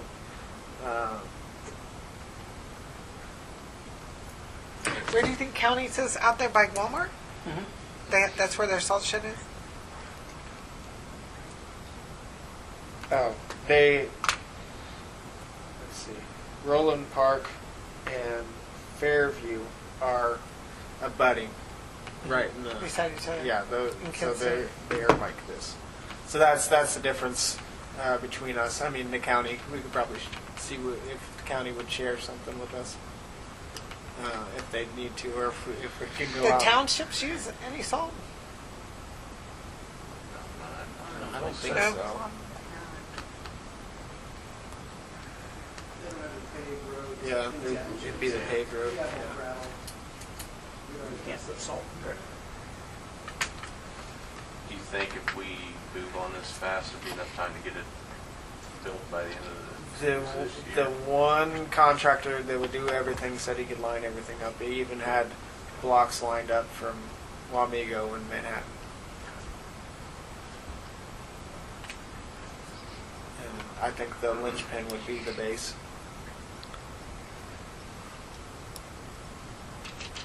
What's the chances saying we don't have no money and we got to make do with what we got? How long can we slip by just like we're doing? We probably would still be doing it today if we didn't know what we knew. We had an engineer look at it and he advised us to stop using it immediately, I think, didn't he? Pretty much. That's kind of... So if we included the cost of demolishing that building too? We're not. No, we're not looking to demolish that. I mean, there's no use in demolishing it right now. The problem is the floor, and I mean, we can't do anything about that right now because we Well, don't. then it's no good for nothing. Right. So the cost is going to be there to get rid of it one of these days.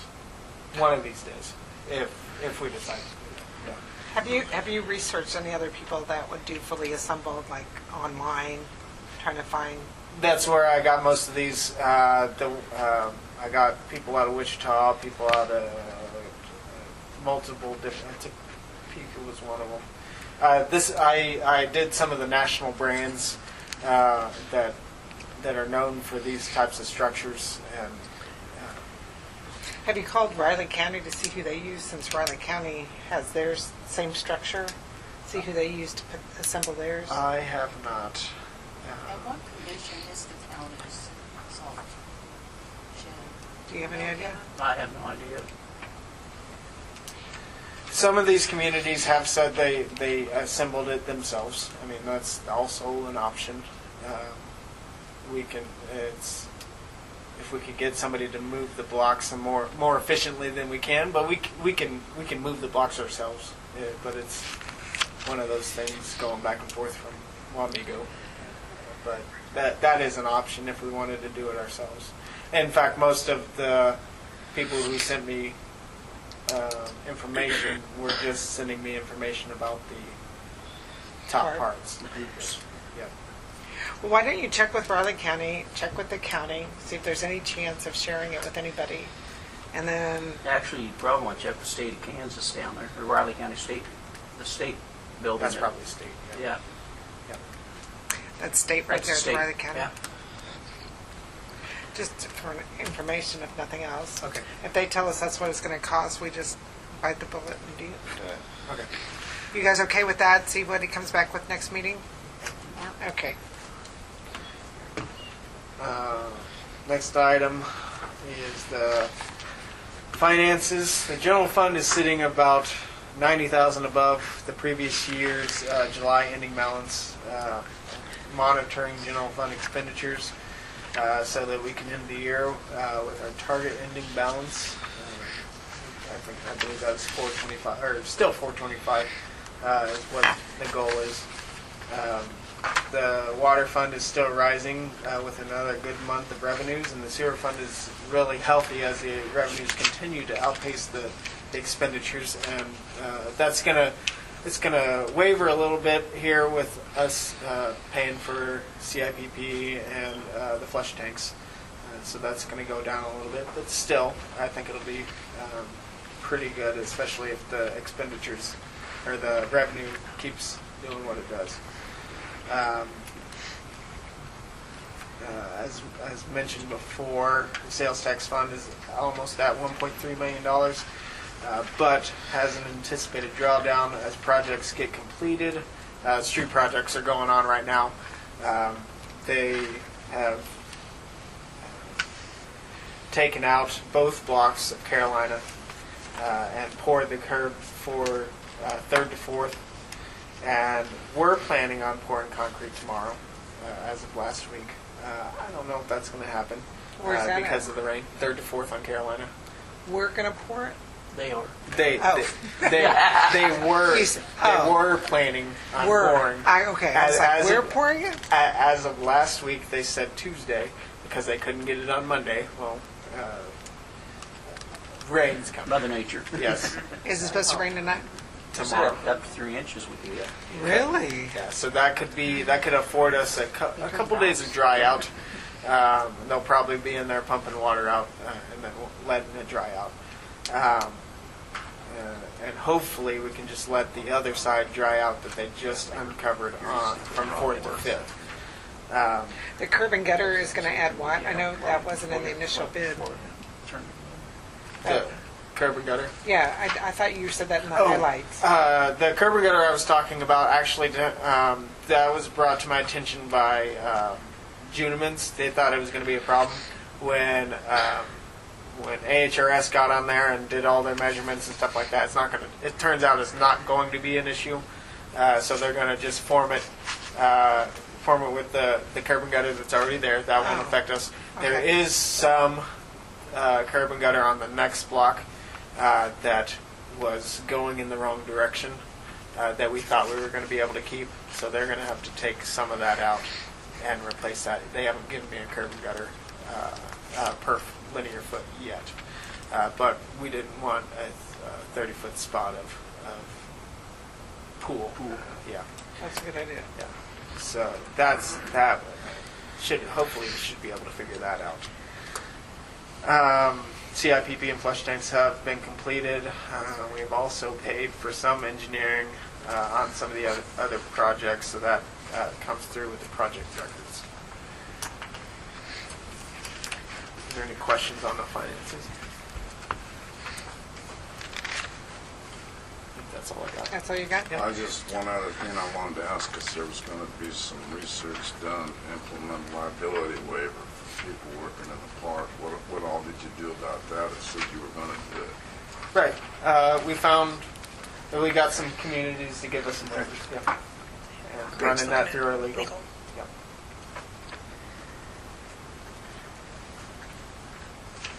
I asked Debbie to lay around this personnel management from the training I went to. They kind of went through all the different they went through an entire personnel policy, so I went through and made notes what I think needed to be changed on the swimming pool staff manual, as well as the changes that need to be in the personnel policy based on what training went over. So based on that, I don't know if you want to have the finance and admin go over this step by step. You want to go ahead and let Debbie and Austin build this into our current one and look at a draft of it. How do you want to proceed? I was told the last time they did the personnel manual, it was done by Austin Peters company that does this sort of thing. That's also an option if we want to actually get it up to date with everything. Because I'm sure they did an exhaustive cover of a personnel policy, but maybe there could be other things they missed. Yeah, I think is it dated 2012? Is that what it says on it? Mm-hmm. And the thing that they pointed out is that you should review it every year for changes in law and things like that. I think from the swimming pool manual, I think when they talked about the FLSA 29 U.S. Code 213 about pool employees not being paid overtime. That's why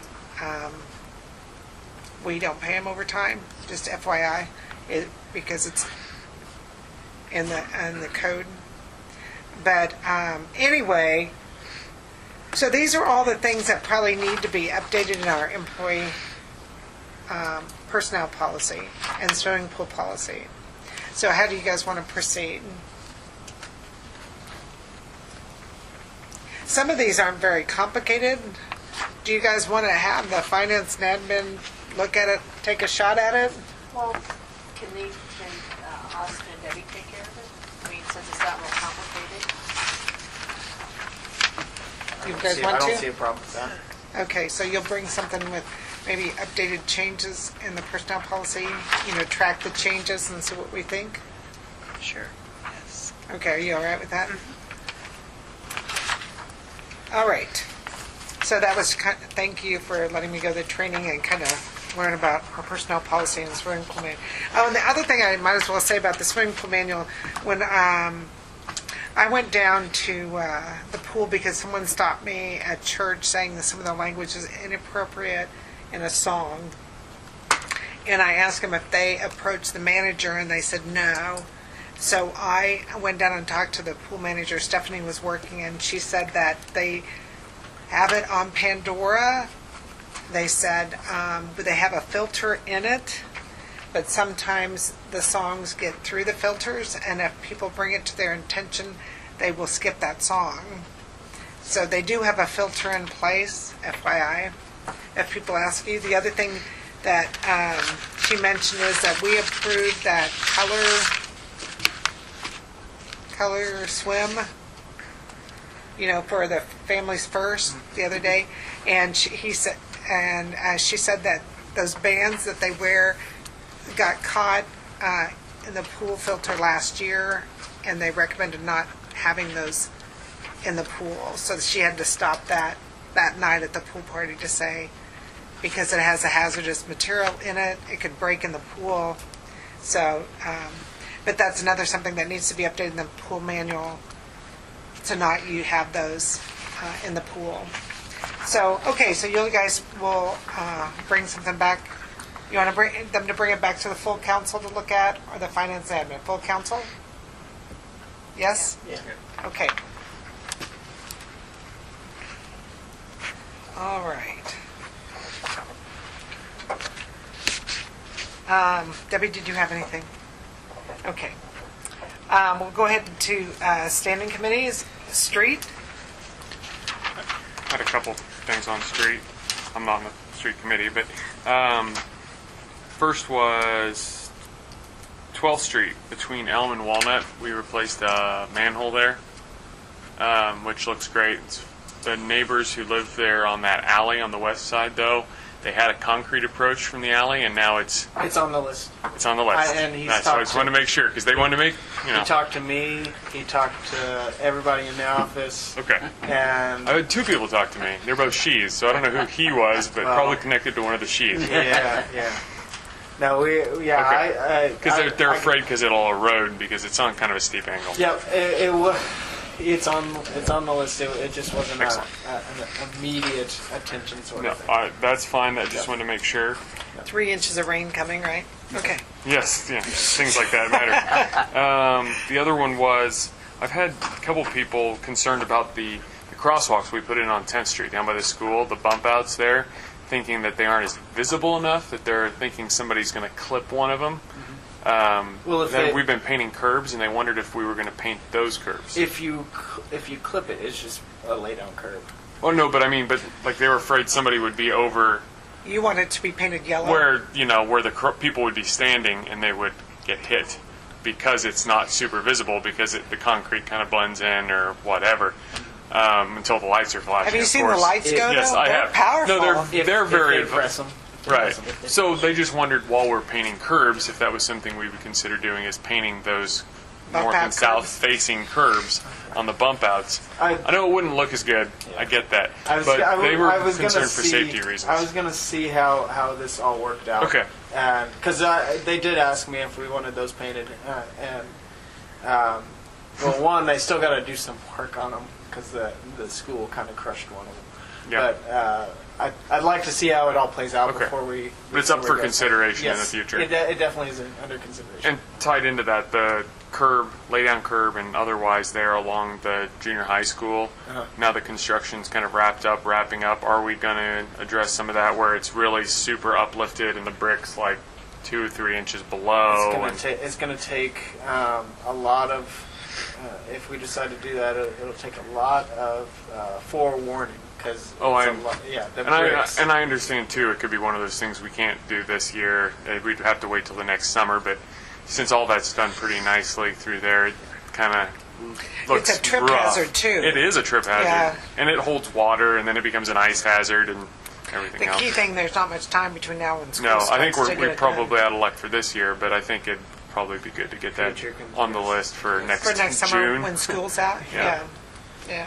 And that's, I mean, and it's not a terms of can we do right there. Once we get I think a long section of curb has, and you're right, the brick will have to be. and we have to go out Yeah, too. right. And that's just for everybody's information. If we're going to do that, we got to go out too.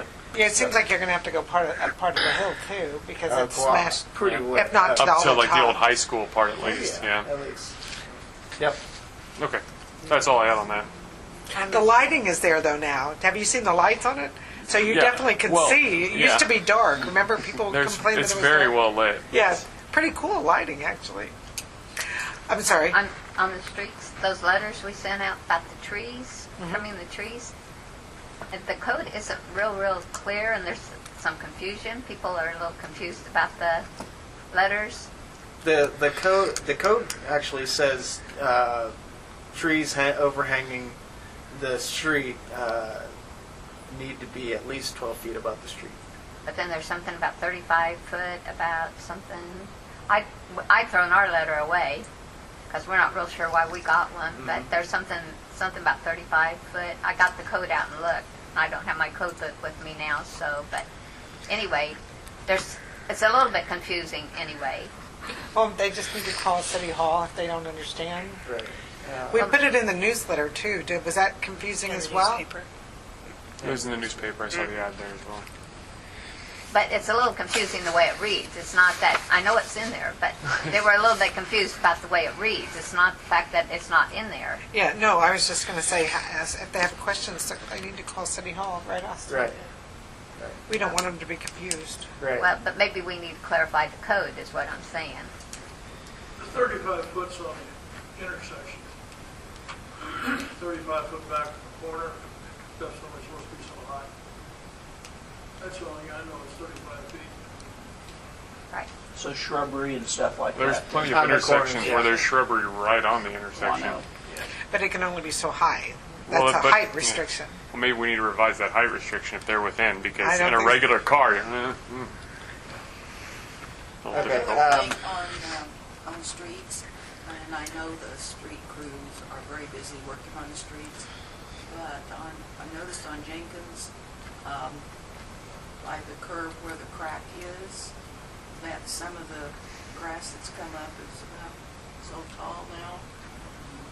And I know the street sweepers are supposed to take care of that, but I don't know if it's ever gone up Jenkins. I've seen them weed whacking some of the tall stuff along the right away in the mornings in some of those spots, but I think there's just a lot of it. Jenkins and what? Jenkins and what? Oh, just 8th, 9th, 10th? 8, 9.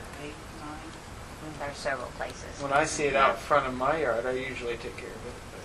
It's not in front of my yard. Little roundup. But there's a lot of people. Well, that, take there's a a lot of mower people out, that yeah. don't. There's a lot of people that don't. They think it's on the city property, and so they don't Well, need to this take is care on of the it. street. This is the crack. I mean, there's the Yeah. curb, then there's the flat part, and then there's the seed. I understand before that. the rest of I understand that. So it's coming up that street, that Okay. crack. Just for clarification, here's what the code says. Duty to trim trees / bushes on or near public ways. It shall be the duty of the owner or the agent of real estate in the city abutting upon a public way to keep all trees and bushes located on or adjacent to such real estate property trimmed in a manner that will not interfere with public travel upon public way. Any part of the tree or bush projecting over the street or alley that hangs or protrudes less than 12 feet above the street level. 2, interferes with visibility of any traffic control device or sign. Or 3, obstructs the light from any street light, is declared to be hazardous and to interfere with the use of the street or alley. That's the part of the 12 feet above street level that we're doing. Any part or tree of a tree or bush projecting over a sidewalk less than 8 feet above the sidewalk level is declared to be hazardous and to interfere with the use of the sidewalk. So anything needs to be 8 foot above the sidewalk. Any tree or bush located within 35 feet of any intersection or street in the city is declared to be hazardous unless the lowest branch of the tree is trimmed at least 12 feet and the maximum height of the bush does not exceed 30 inches above the top of the curb nearest to the tree or bush. So you can have a tree that's at least 12 feet off the ground or a bush that is at most 30 inches above the top of the nearest curb. Unless a member of the Board of Health determines a lower height is necessary to preclude traffic or safety hazard. So we have the option to come in and say It needs to be lower. The street light one's a little archaic since the street lights we put in now don't cast light this way, they cast light that way. So I don't know that that's really applicable anymore. Well, if it's out there directly blocking the like, light. oh, right up in the light. Yeah. All I know is I had a couple calls and people wanted to know. They were a little confused about it. Right. And then they wanted to know who to call if people were blowing their grass in the street when they mowed. City Hall. Okay. What if you mow the street grass and then it's already in the street? Police department. You have to blow it Well, they off the said the street. police drove by right after the people had mowed it in the street.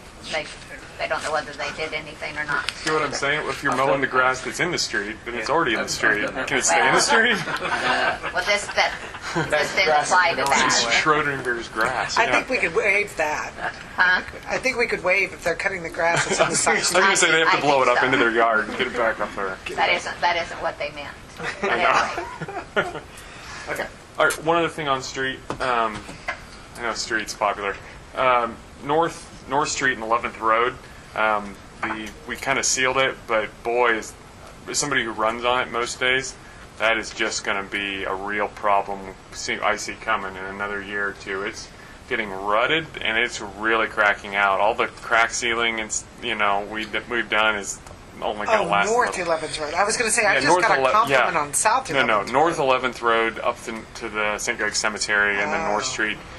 This just gets so much traffic. There's not really any answer to that. I mean, where do you want them there, 20th? But it's definitely I think something we need to keep an eye on, because I think we're going to have to spend a whole lot of money redoing that soon, or it's going to become, moisture is going to get in underneath, and then we're going to have to dig it all the way back down. So Is that something it's just, we need to microseal? It seems like in the last, we microseal. Well, it wasn't microseal. What is the stuff we put on it?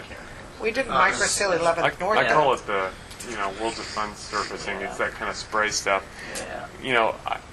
I think in the last 2 years it's seriously degraded, even though we've been doing work on it. I don't think we've done 11th Road North, though. I think we did 20th Street.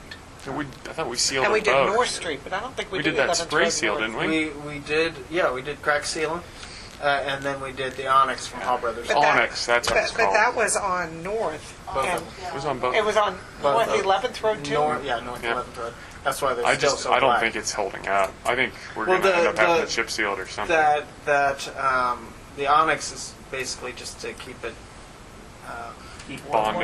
Moisture out. I don't. Yeah, But and if then you but go out there I and think look, it's probably the cracks that we But- had issues with. But I mean, all through the tracks, it's just a spider web of cracks. I mean, and I don't know what the solution is, other than probably we can ride it out a little while. But I see in a year or two us really having to spend some money on that road, and both those roads, which is unfortunate because I'd like to put it elsewhere. The north lane is worse than the south lane? And it kind of depends in sections, because if you go along the whole thing, that going down the hill there by the St. Greg Cemetery, that north lane is awful. I mean, it's not even just the one bad spot we know about. There's other spots where you can really see it moving a lot. Heavy traffic, and I mean, I don't know. But just something I think we should really keep an eye on, because as much as I'd like to put that money towards South 11th Road I and was other just going to places, say, we've also I got to can't preserve imagine that. us I know. doing 11th aware. Road North again and not I having know. it addressed. Yeah. Just something to keep an eye on. So, And I was down by Bruce's talking to Jimmy Keller today, and we at one time had redone that street, and it's brick, and the brick on it looks really good, but the curbing on the north side is collapsing, and so it's messing up the brick that's there, and it's held up, except for, I mean, it is collapsing. Big chunks are out of it. So, if you guys could look at that. Is that on Calhoun Street? Calhoun. Yeah. Okay. Calhoun, right Yeah, I think I across know what you're the- talking about. Yeah. And did we ever find anything out on Center Street there between 17th and 18th yet? They that was going to be coming with because I asked right after I asked him for that. I asked him for the base for the salt shed, and he gave me the base for the salt shed, but he's still working on some figures as far as. Just looking at a grind out and put back, or The just dig out, checking the base underneath and seeing what they could do with that, and then putting asphalt back in. Speaking of cuts in our nice Center Street, over here by Citizens, it looks like it needs maybe another layer put down. Okay, I can. Because it's dropped. Yeah. okay, let's move along to water and wastewater. Parks and Rec. Pool. I've had a lot of calls the last couple of weeks. I don't know if anybody else has had calls about the pool. Yes. I've had a lot of calls about the pool. And a lot of people hit me up about the pool. Just lack of staffing. I was not aware, to tell you the truth, they weren't paying overtime, that they were considered seasonal workers. Yeah, there's a Because there's been some exemption kids- because Yeah, there's some kids that have been working like 50, 60 hours a week because they're not getting overtime. And the parents and the kids are understandably upset. I mean, I agree. I've gotten a lot of calls too. I think the problem, to my eyes, is twofold. One is there aren't as many kids working as there used to be, and two, unlike some of these other towns, we have competition for the kids that are working in that kind of age range. So, and if Hardee's is paying X and Sonic is paying X and Pizza Hut's paying X, we have to pay X, or we're just not going to get them. I mean, and you can kind of look at it like there's more of an appeal. And to me, as somebody who can't swim, there's some cachet to the whole, lifeguard thing. It seems like that'd be a cooler job, but, to some extent, the kids need the money. If they're going to work, there's a reason they're working, well, I think that we ever since we put the new pool in, or even before that, we've always just paid them minimum wage, and we've been able to have adequate staffing or staffing. And I don't think the date that we're closing the pool, didn't you check that last year? We're closing the pool the same day, Closed. Last year we closed on August 19th. and we're going to close on August 19th. Yeah. So it's not like we're shortening the season a lot compared to last year, but I think we had that discussion about that we might have to pay them more in 2019, and we do pay for recertifications. And so we also talked, I think, at a budget meeting once about paying for certifications, but we opted not to do it. Is that correct? We're the only one, I called 6, and we're the only one that doesn't in some way or another. Yeah, Back either to- overtime or Some of them do it right away, some of them pay half at the end of the first season and half at the beginning of the second. I think that's what we kind of talked about, is split in half and half, and Yeah. we never did The, do that. the main conversation we had was we needed to do something about wages. I don't remember a lengthy conversation about certifications. I do remember because I specifically raised the salary line in the pool's sales tax fund so we could prepare for that this coming year. But that was right in the middle of the season. There's no way we could have gone through and changed everybody's wages. And I think, too, we've always kind of used whatever the manager brings to us. That's kind of what we've approved. I don't think we've ever talked it down or reduced. I think it's just what they presented. So next year, Well, I mean, we do have a pay scale that's in our policy. That's what we've been trying to. I think we follow. need to improve that pay scale. And I think, too, if we do go to something about paying certifications, we need to find a way to balance that retroactively. Oh, yeah. Because I wouldn't want people who've been here 2 years or whatever, and they've paid for it, and then, well, now we're paying. I mean, but we do can pay for find a research. balance. We do pay for research. Yeah, but I'd like to even roll that back and try to, I mean, de-grandfather them in. I don't know what the term would be for that, but find a way to make sure that it's made right for those who want to come back, because we want that experience back. The only one that didn't pay for the certification was Beatrice, I believe.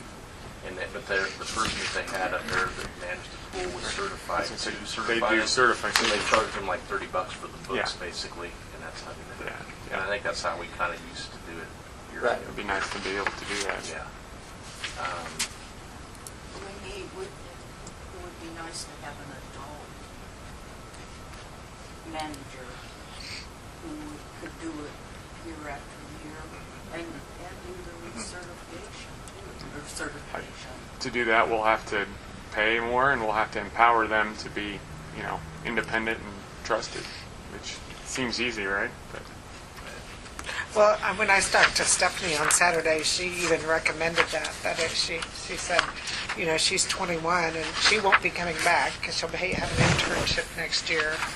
And she said that she even recommended having an adult there as a manager, if possible. I mean, it's not like we haven't wanted to have a adult manager. It's just no one's come forward. And even lifeguards, I mean, we would definitely welcome anybody that's older to be a lifeguard. We just don't know it, many of them. And the smaller class sizes and the low unemployment in our community makes it tough. But I did notice, Jason, is this yours? Yeah. And none of them pay overtime. No, none of them do, but all of them said they hadn't really had an issue. They weren't so. They were all short-staffed, but they weren't so short-staffed that they had people working 50 hours or whatever some of these kids are working. So it wasn't an issue that they really had to worry about it too much. On that subject, anybody, when you were checking, getting all those figures about what people were paying, have we thought about keeping up with inflation a little? Somebody told me that for $100, you got 4 or 5 kids. They swim all summer for $100. Looks to me like we ought to be raising what we're charging at the swimming pool to compensate for taking care of. Have the help and don't be short, and raise the price of what we're charging to get in the place. I kind of hate to see that though, because I think it's good to encourage swimming. Oh, I agree with that too, but on the other hand, I did not learn to swim until I was 26 years old. Money is not the issue here. We have the money to do what we want to do. We got the cash there. I mean, the people that contact me, what they're upset about is that they're paying the half% sales tax, and we're not keeping the pool open. I mean, they feel that they're paying the money in the sales tax, but I don't think that they care so much if we got to pay for it, get them lifeguards or whatever, as long as we've got lifeguards there, so that people, so it's open, so people. And I can understand that, yeah. The whole pool, Yeah. not just half That's, the pool. they're adamant about Yeah. that. Yeah. Well, I think that, again, if you look at the other pools in the area, they're all closing about, didn't Debbie check that too? And everybody's closing about the same time. It's not like we're the only one. No, they all said, yeah, we have problems after school beginning of August when school starts. Yeah. So until we have some adults step up and be lifeguards, we're going to continue to have that problem. And even like Manhattan, I think they only have one school, one pool that will be open now. They have the same problem, and they've got lifeguards Moving to Manhattan, yeah. I did appreciate Stephanie put this list of, I thought that was very commendable. Did you request this from her? She knew that we For the did it. year-end stuff? Yeah. That was very helpful to understand how, it's great knowing our pool is being utilized that much and that they're keeping such good records. It's good that the free swim's being offered and 728 people took advantage of that. That's awesome.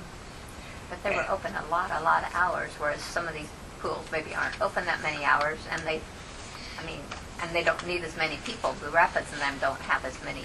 Yeah. Staffing. They don't need as many people there either. And Waterville, Frankfurt, I don't know how many people it takes to staff their pool either, and they don't have early morning swim Stephanie either. said to staff everything, the slides and everything is 8. And so they're scrambling to get 4 or 5. So, And when you're open from 6 in the morning till 8 at night, practically nonstop. I mean, there's really not much break in there when they don't have to have somebody there. It takes a lot of people. That's why they're working overtime. Whereas most of these other pools aren't open that many hours either. well, I don't think people want us to have less hours. No, I know I understand that, but that's why it's taking We have people. more guards and more hours to be covered. Right. Yeah. That's what I mean. So, No, I know. That's we might as well start looking for next year already. Yep. So, all right. Moving on, cemetery and airport. oh, I want one other thing in that parks deal. Okay. I wanted to ask if we're going to get together with the school board, because it takes 60 days for us to abolish our contract with them about being able to do other things on the practice field. That should be Have you addressed. approached them on that? I haven't approached them on that, but I don't think we would be abolishing any of our contract. It would be basically submitting new wording to it. Addendums. I think that. But no, They're going to start football practice here now, right? right? Yeah, they should be practicing on it. Yeah. Are they out there now? They They've were got the this lines morning. drawn. They got the lines Yes, drawn? they've been mowing it. They got the lines drawn, and yeah. Okay. Cemetery and airport. Police and fire. Admin and finance. Well, I might mention that the house numbers that Austin and Debbie ordered are here.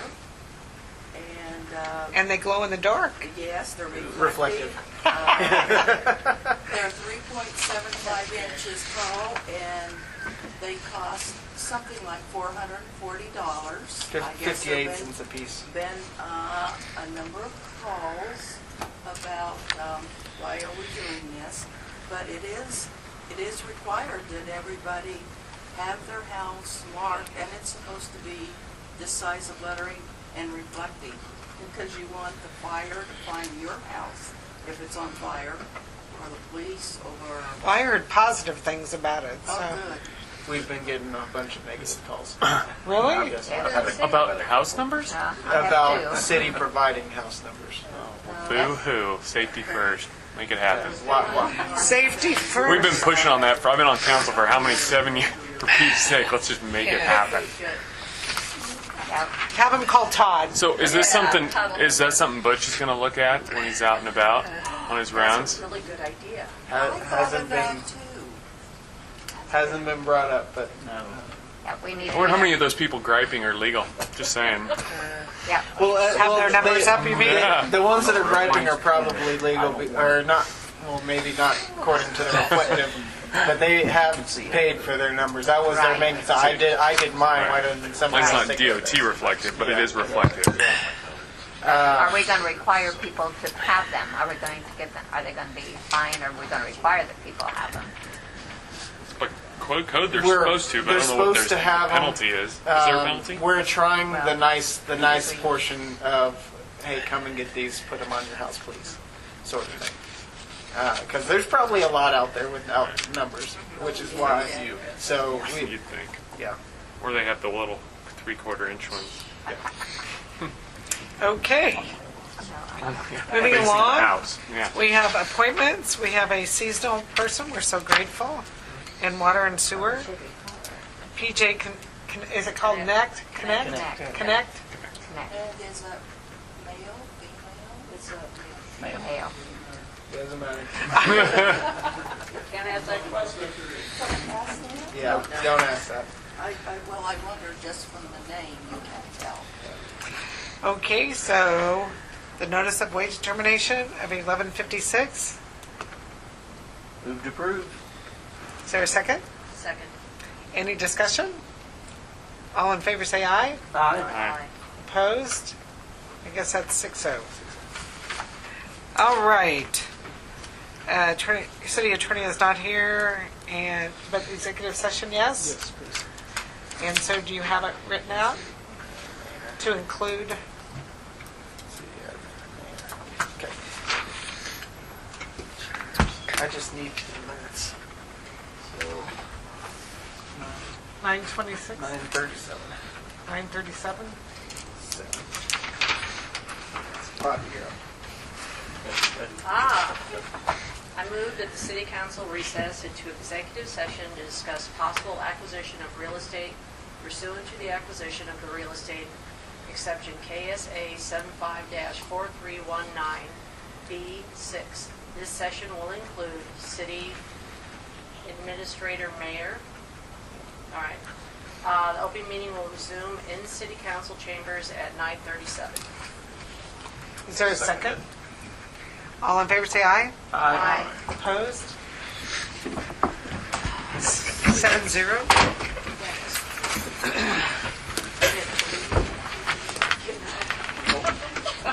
Shouldn't walk in the There we go. Call the meeting back to order. No binding decisions were made during executive session. Do we want to have any discussion about street at this time?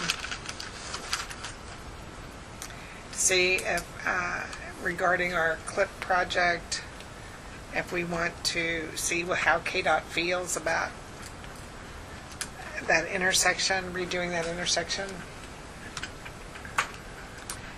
at 10th Street. If we want to try to reroute the road to the north, like the last half a block How about east. I ask the question, is there any other way we can manipulate that intersection to make it better?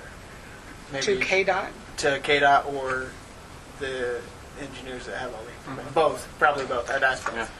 That people, Alternative suggestions Yes. for improvement. and see what they say first. to see If what- they say no, then you can say, what do you think about this, and see what they say. Yeah.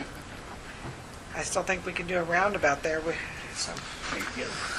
Okay, so you'll I follow like the idea. I like the idea, but not the location. You'll follow up with CLIP, Yes, KDOT people. I'll follow KDOT. See what yes. they say. Yeah. Okay, so we will move ahead to roundtable discussion. There is a training on September 7th, Municipal Training Institute, Managing Municipal Services, that I'd like to go to, see what they can teach me. It's in DeSoto. It's from 10 to 2 on that Friday. Are you guys okay if I go? Feel free to come with me if you want. It's in DeSoto. Second thing is, I noticed that Jack Bloomer got MVP of the Shrine Bowl. So remember last meeting we had a Jack Bloomer Day, so I'm sure that made a difference. And an invite to play for K-State. And yes, I did cut that out, and I sent it to Bill Snyder and said, I want you still to reconsider this. So, and the very last thing I just want to say is that, I just want to remind everybody that it's best practice to have council meeting discussions in open session at all time. So I just, that's a best practice. With that being said, I'll go to Darlene. Well, the mayor was out of town last Tuesday, so she got me to agree to do Party Line, and I took Dave Richardson, and we've had some compliments on it. I had him talk on codes and code enforcement, and yes, he did some compliments. So, yeah, it goes faster than you think, doesn't it? Anything else? No. All right. I already said my spiel about that road up by Bruce's. So. Terry? No, I have nothing. Todd? Yes. First, on 10th Street, where it intersects with Center Street, we've had lines painted along the intersection there on the east side that people kind of ignore. I don't know if they just don't care or they figure they can get away with it or whatever. You're saying 10th and Center where the stoplight is? Correct. On the east side there along Marcus Freeze's building, Okay. there's the diagonal lines. Oh, Sure, Chief Ackerman knows what I'm talking about. Yeah, the not turn zone, whatever. There's a sign. There's all this. Is there any way, as part of the intersection improvement, if we end up with a space there that's still not turn, we can either put those little pylons you can run over, or even the little bumps, the little reflective bumps, something to make people think twice or dissuade them, but that won't hurt a vehicle should they have to take evasive action or something? We'll hope that C-Clip has a... I was going to say, it might be has a better something to option than- include in the plan. Yeah, giant spikes, I don't know. I could just spitballing. We're having the police chief just Yeah, he just... sit there. Yeah, just... Oh, God, yes, let me sit there all day. I've got a fold-up chair you can borrow. Keep turning even when the arrow. Hey, Chief, I'll give you my Wi-Fi password. You'll be good to go. The other thing was, I was remiss at the last meeting to mention it, but a former council member with a lot of years of service on the council, Bob Shipman, passed away. I was fortunate enough to serve with him for a number of years. He definitely served his time on council and served his like community. 30 years or something. Yeah, a wasn't very it? long time. Between him and Wayne Price. About the point, yeah, about as long as I'd been alive when I was serving with him. So no, he had passed on a lot of knowledge, and I think served his community well. And I want to give my condolences, and I think the council's condolences to the family. to his family and thank him for all the service he did for his community. Amen. That's it. That's it. Darlene? Diane? I had a D. I was close. Okay, Diane? that's close enough. Okay.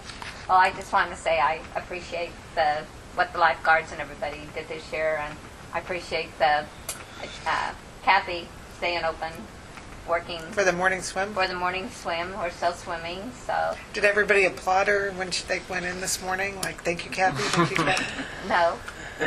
But we do appreciate it, and the lifeguards have done an awesome job this summer. So I know they've worked some long hours, and I've had some talks with the girls and the boys, and have encouraged them to keep up the good work. 'Cause I know they've worked some long hours and have really put out some extra effort this year. So I think they've done a phenomenal job between being just ages 15 to 21 and dealing with adults as well as children Yes. and life-saving, all that combined. Yeah. They've done a phenomenal job. yeah, people don't realize what they have to put up with.